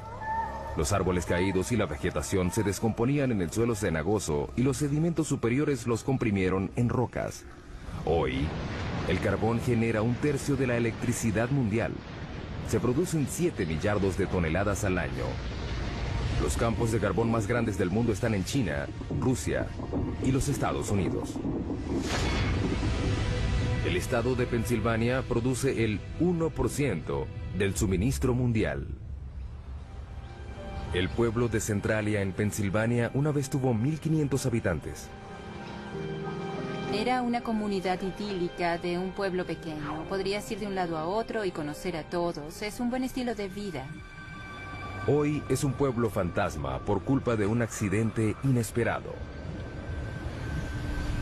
En 1962 incendiaron a propósito la basura en un relleno sanitario al lado del cementerio del pueblo. Querían limpiar el vertedero del pueblo, incendiaron la basura y el incendio se extendió por una abertura en este laberinto de unas minas profundas de carbón que habían sido abandonadas. El incendio alcanzó una profundidad de 15 metros y se extendió por 2 kilómetros cuadrados. El área de una parte de Manhattan. Y aún no se ha acabado. La antracita es el carbón que activa el fuego. Es un combustible lento y rico en carbono. Al ver la orientación del lecho de roca, se puede notar que es el mundo de los insectos. El de las hormigas es el más amplio. este podría ser un hormiguero grande. Las hormigas han construido un sinfín de hormigueros debajo de la superficie de cada continente, excepto en la Antártida. Pueden ver las hormigas que salen de la parte superior. Algunas de ellas transportan algo que parece larvas. Las hormigas han estado aquí desde hace 120 millones de años. Precedieron a dinosaurios como el tiranosaurio Rex. Compartieron la Tierra con el estegosaurio y el Triceratops. Superan a los humanos en una proporción de 140.000 a 1. No conozco a ningún otro insecto social que se haya extendido tanto. Es una sociedad que se extiende a lo largo de porciones enormes del ambiente terrestre del planeta. Las hormigas son rápidas. Su velocidad es equivalente a la de un humano que corre a 64 kilómetros por hora. Son fuertes. Pueden alzar 20 veces su propio peso. Es como si un hombre adulto alzara un auto. Sin embargo, lo que más hacen es construir hormigueros. Aunque sorprendente, es una tarea vital para los humanos. Los hormigueros ayudan a que el aire y el agua penetren el suelo y lo mantienen fresco y fértil.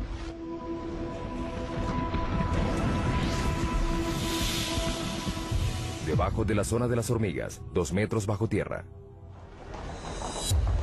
Londres, Inglaterra. A 2 metros bajo estas calles concurridas yacen las venas y arterias que transportan las necesidades de la vida moderna. 45.000 kilómetros de gasoductos, 30.500 kilómetros de cables eléctricos, 64.300 kilómetros de cloacas y el lugar de descanso final para millones de personas. La frase 2 metros bajo tierra se usa mucho para hablar de los fallecidos y enterrados, pero ¿de dónde proviene? Es una historia que data de 1665 en Londres. La ciudad sufría una epidemia de peste bubónica. En plena epidemia llegó a haber más de 7.000 muertos a la semana.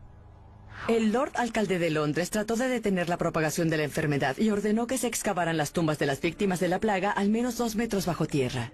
Se creía que los muertos infectaban a la gente sana y que al enterrarlos a 2 metros bajo tierra se podía contener la enfermedad. Luego, la gente supo que la plaga era transmitida en realidad por las pulgas que portaban las ratas negras. Finalmente, la epidemia de 1665 causó la muerte de 72.000 personas, 1 de cada 6 londinenses. La ciudad no descansó hasta que el gran incendio de Londres acabó con las ratas el año siguiente. Sin embargo, la tradición de enterrar los muertos a esa profundidad se extendió por todo el mundo.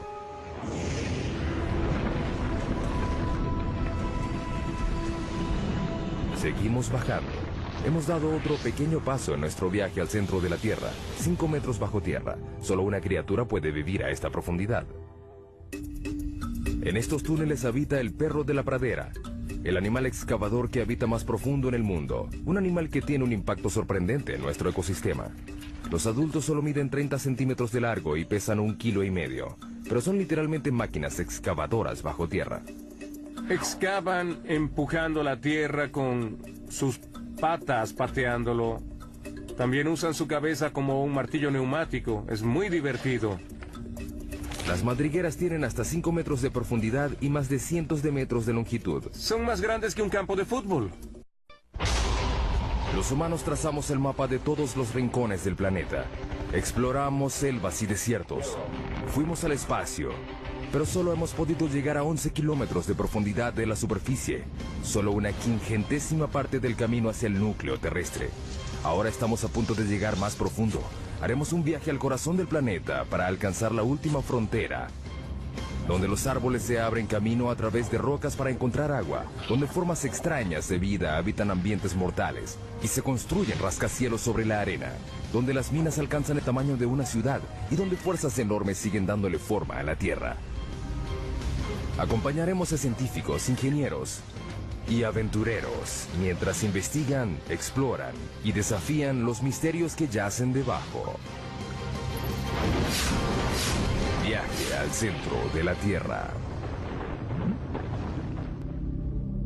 Para llegar al centro de la Tierra, hay que hacer un viaje de 6.437 kilómetros a través de los 3 distintos estratos subterráneos.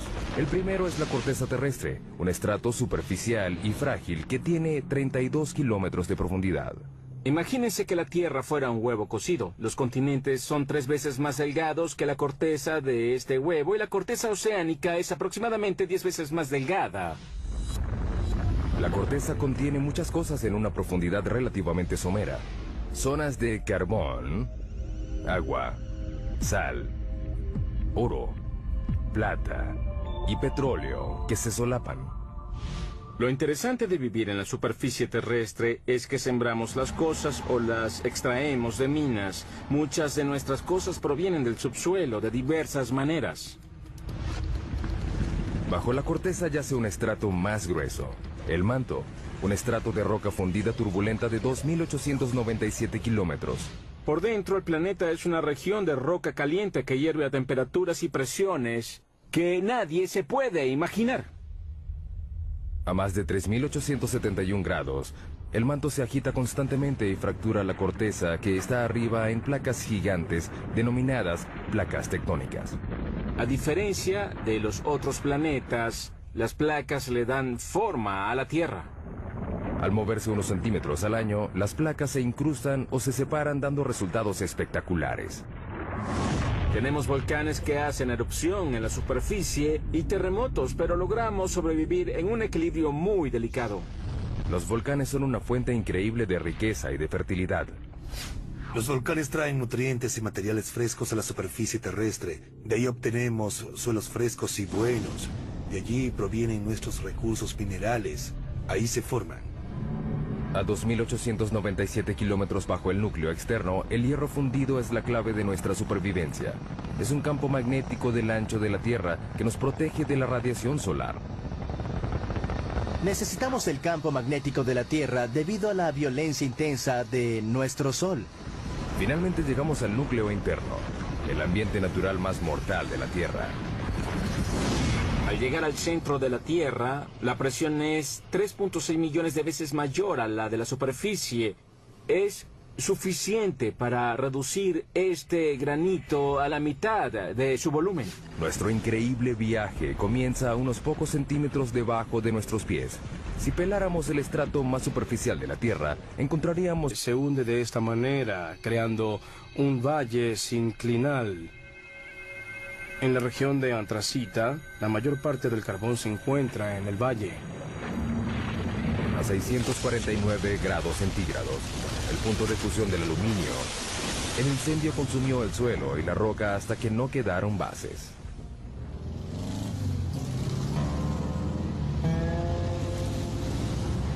Lo que una vez fue la avenida Locust, la vía principal de Centralia, es en la actualidad una sección de una autopista rural.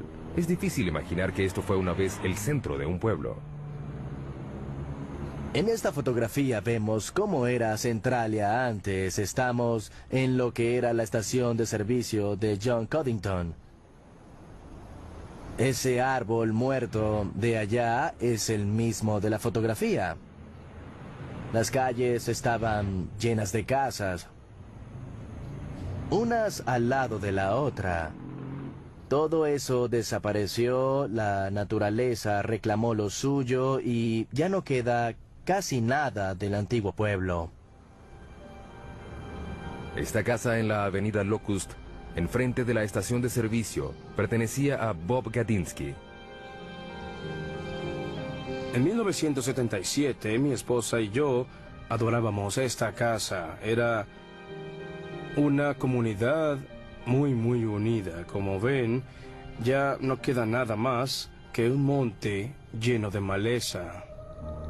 Con el pasar de los años, el incendio creció. Se hizo más fuerte y se avivó. Quemó el paisaje y chamuscó los árboles desde abajo. Aparte del calor y el humo, el fuego despidió un gas nocivo al igual que lo hace hoy en día. Monóxido y dióxido de carbono, sulfuro de hidrógeno y dióxido de azufre. No es recomendable que respires aquí porque estos gases están presentes. Cuando las calles comenzaron a desintegrarse, el gobierno federal entró en acción y en 1984 el Congreso financió la evacuación voluntaria. La mayoría de los ciudadanos de Centralia se mudaron para nunca volver. Era preocupante vivir sobre un desastre. Nos sentíamos atrapados y me preocupaba la seguridad de los niños. Por eso me fui tan pronto como pude. El incendio subterráneo ganó. De 15 a 150 metros de profundidad, el suelo ya dio paso a la roca. Esta es la zona de construcción, el estrato donde nacen los proyectos de construcción más grandes del mundo. Como los trenes subterráneos, hay 52 sistemas ferroviarios subterráneos en el mundo. El más largo está en Shanghái, China. 422 kilómetros de rieles. 55 kilómetros más largo que la ciudad de Nueva York. Sin embargo, el tren subterráneo más profundo del mundo está en San Petersburgo, Rusia, a 100 metros bajo tierra, la altura de la Estatua de la Libertad. Tradicionalmente los túneles se excavaban así, o así. Ahora usan esto. La máquina perforadora de túneles, también conocida como MPT. Las MPT se usaron por primera vez en 1956 para excavar la cloaca del río Humber en Toronto. La máquina mide 122 metros de largo, su cabeza cortante mide 15 metros de diámetro y gira 3 veces por minuto para cortar la roca. Se usa un láser para mantener el rumbo. A medida que las MPT avanzan, se instalan anillos de acero y placas revestidoras de concreto. Las MPT son como fábricas móviles. Por el frente cortan la roca y por detrás dejan un túnel acabado. La MPT es el secreto tras alguno de los megatúneles del mundo, como el túnel de base del Gotardo, que comunica a Suiza con Italia a través de la cordillera más alta de Europa, los Alpes. El punto más profundo del Gotardo está a 2.438 metros, por debajo de los picos de las montañas. Se extiende a lo largo de 58 kilómetros. Es el túnel ferroviario más largo del mundo. La construcción comenzó en 1996. Se necesitaron 4 MPT para perforar 2 túneles paralelos de manera simultánea, de un extremo a otro, a través de 24 millones de toneladas de roca. Tardó 14 años. Finalmente, en octubre de 2010, se logró realizar la perforación final. Antes, los camiones tardaban 4 horas en ir de Zúrich, Suiza, a Milán, Italia. El túnel redujo la duración del trayecto en 90 minutos. Para los ingenieros que construyen túneles, la roca es una pesadilla que deben atravesar. Pero la roca también se utiliza para construir las bases de los edificios más altos del mundo. Nueva York, el hogar de los rascacielos más famosos y más antiguos del mundo. Para mantener en pie estos edificios colosales, los ingenieros anclaron las bases de los edificios al lecho de roca, construyeron una plataforma y construyeron encima de ella. De hecho, el horizonte de Manhattan refleja el estrato de roca que tiene debajo. El anclaje sostiene a la mayoría de los rascacielos, incluyendo el edificio más alto del mundo, el Burj Khalifa de Dubái, que mide 823 metros de altura y tiene bases de 50 metros de profundidad. Pero si no hay lecho de roca, ¿se puede construir un rascacielos? Es un desafío que debieron enfrentar los ingenieros de la próxima parada de nuestro viaje, a 114 metros de profundidad, debajo de uno de los edificios más altos del mundo, las Torres Petronas en Kuala Lumpur, Malasia. Es increíble que estas enormes torres de concreto y cristal estén sobre arena y no sobre roca. Hemos demostrado que se pueden construir casas en la arena con las técnicas de ingeniería adecuadas. La construcción comenzó en 1996. Se planificaron 2 edificios de 88 pisos y 457 metros de altura. Cada torre pesaría 300.000 toneladas aproximadamente. Al principio la idea era construir las bases en el lecho de roca, pero los topógrafos descubrieron que la roca bajo el lugar de construcción tenía pendientes pronunciadas. Era como un acantilado subterráneo de casi 183 metros. Si seguían construyendo, la mitad de las torres quedaría sobre el acantilado y la otra fuera de él. Un llamado al desastre. Si hubiéramos mantenido la posición original, ya no tendríamos torre. Se habría caído. El lugar de construcción era un área limitada en el centro de la ciudad. No había espacio para construir torres completamente sobre la roca. Decidieron más bien alejarlas del lecho de roca completamente. Eso implicaría que las bases tendrían que pasar por el suelo blando a un estrato de arena. Laberinto de unas minas profundas de carbón que habían sido abandonadas. El incendio alcanzó una profundidad de 15 metros. Y se extendió por 2 kilómetros cuadrados. El área de una parte de Manhattan. Y aún no se ha acabado. La antracita es el carbón que activa el fuego. Es un combustible lento y rico en carbono. Al ver la orientación del lecho de roca, se puede notar que se hunde de esta manera, creando un valle sinclinal. En la región de antracita, la mayor parte del carbón se encuentra en el valle. A 649 grados centígrados, el punto de fusión del aluminio. El incendio consumió el suelo y la roca hasta que no quedaron bases.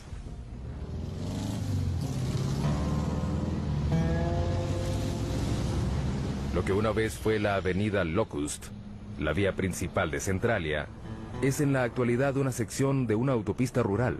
Es difícil imaginar que esto fue una vez el centro de un pueblo. En esta fotografía vemos cómo era Centralia antes. Estamos en lo que era la estación de servicio de John Coddington. Ese árbol muerto de allá es el mismo de la fotografía. Las calles estaban llenas de casas, unas al lado de la otra. Todo eso desapareció, la naturaleza reclamó lo suyo y ya no queda casi nada del antiguo pueblo. Esta casa en la avenida Locust, enfrente de la estación de servicio, pertenecía a Bob Gadinsky.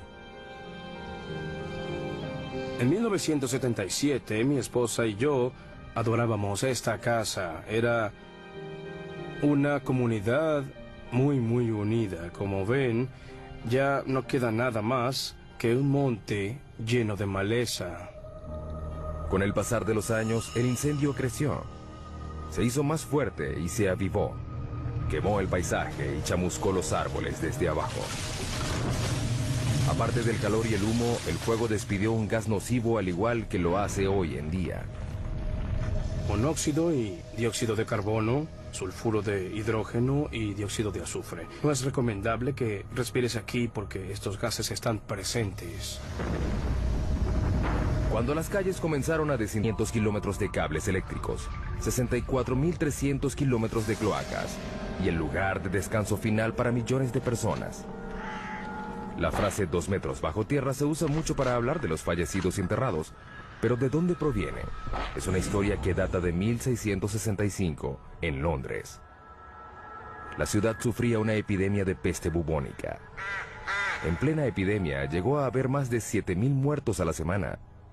El Lord Alcalde de Londres trató de detener la propagación de la enfermedad y ordenó que se excavaran las tumbas de las víctimas de la plaga al menos 2 metros bajo tierra. Se creía que los muertos infectaban a la gente sana y que al enterrarlos a 2 metros bajo tierra se podía contener la enfermedad. Luego, la gente supo que la plaga era transmitida en realidad por las pulgas que portaban las ratas negras. Finalmente, la epidemia de 1665 causó la muerte de 72.000 personas, 1 de cada 6 londinenses. La ciudad no descansó hasta que el gran incendio de Londres acabó con las ratas el año siguiente. Sin embargo, la tradición de enterrar los muertos a esa profundidad se extendió por todo el mundo.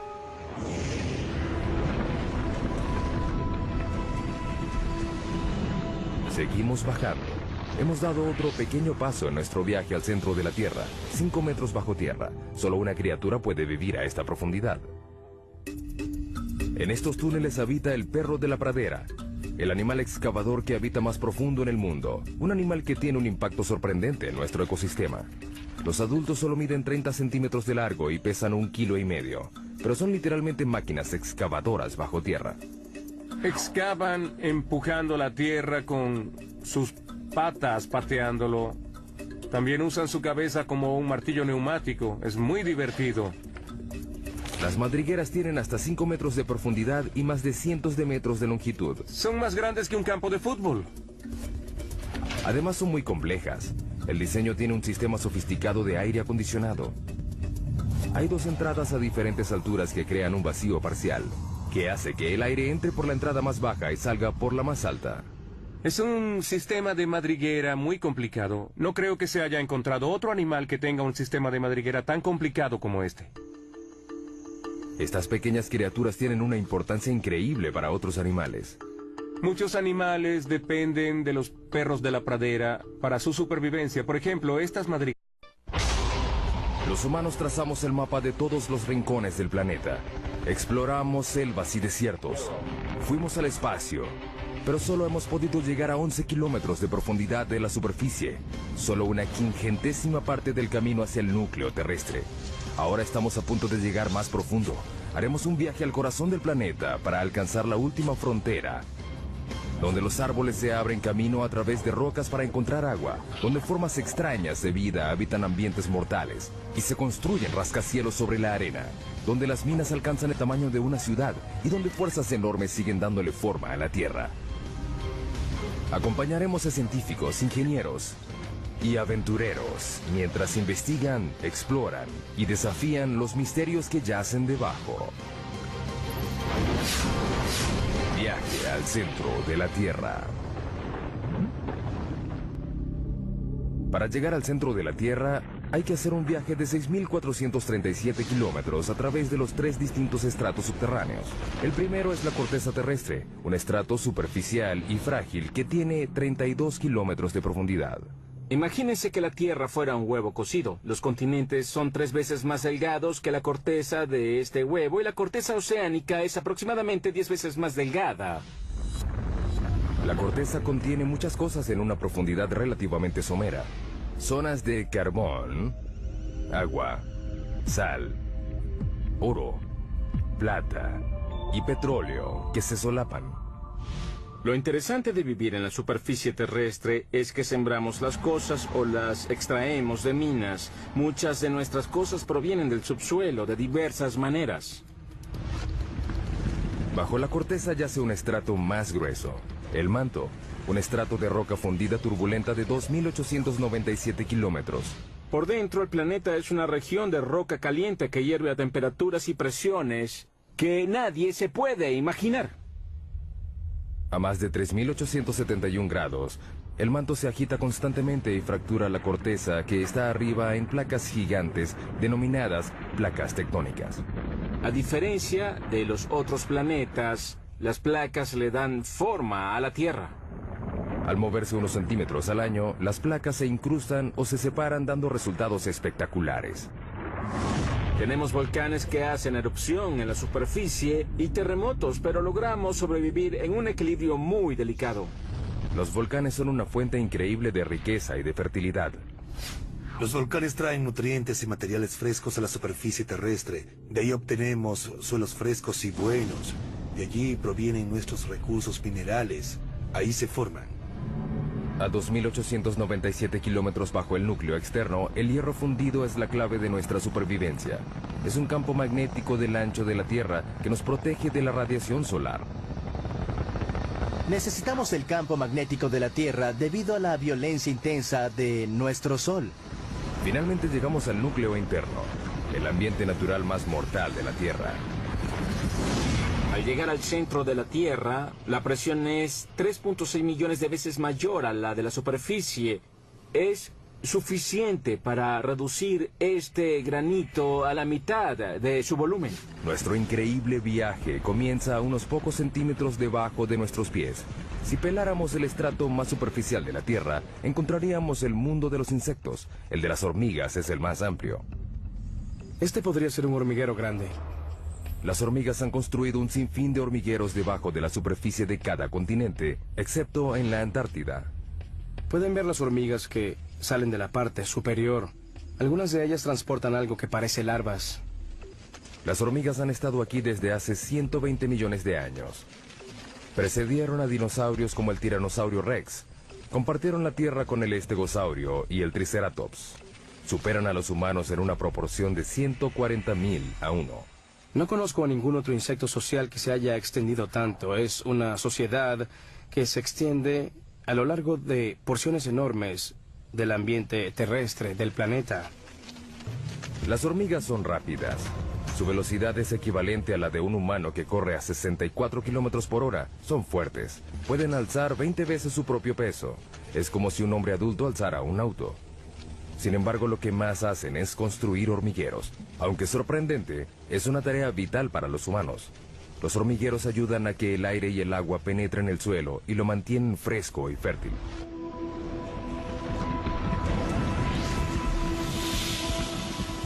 Debajo de la zona de las hormigas, 2 metros bajo tierra. Londres, Inglaterra.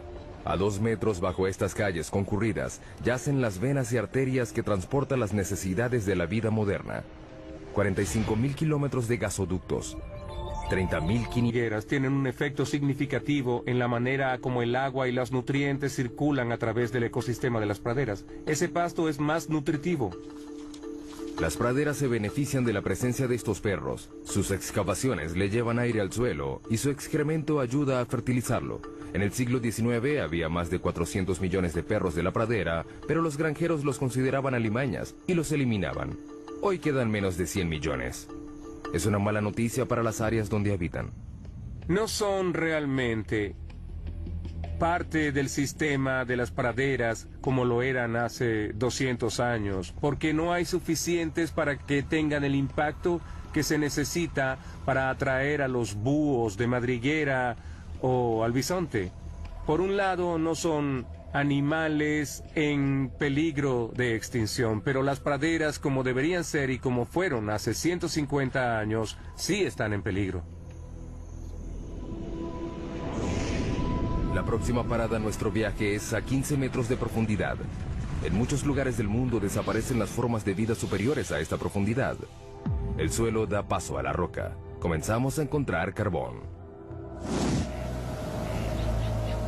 El carbón se formó hace 300 millones de años. Fue un proceso que ocurrió una sola vez. El clima era más caliente y más húmedo que el actual. En las regiones ecuatoriales de la Tierra predominaba un pantano gigante. Los árboles caídos y la vegetación se descomponían en el suelo cenagoso y los sedimentos superiores los comprimieron en rocas. Hoy, el carbón genera 1/3 de la electricidad mundial. Se producen 7 millardos de toneladas al año. Los campos de carbón más grandes del mundo están en China, Rusia y los Estados Unidos. El estado de Pensilvania produce el 1% del suministro mundial. El pueblo de Centralia en Pensilvania una vez tuvo 1.500 habitantes. Era una comunidad idílica de un pueblo pequeño. Podrías ir de un lado a otro y conocer a todos. Es un buen estilo de vida. Hoy es un pueblo fantasma por culpa de un accidente inesperado. En 1962 incendiaron a propósito la basura en un relleno sanitario al lado del cementerio del pueblo. Querían limpiar el vertedero del pueblo, incendiaron la basura y el incendio se extendió por una abertura en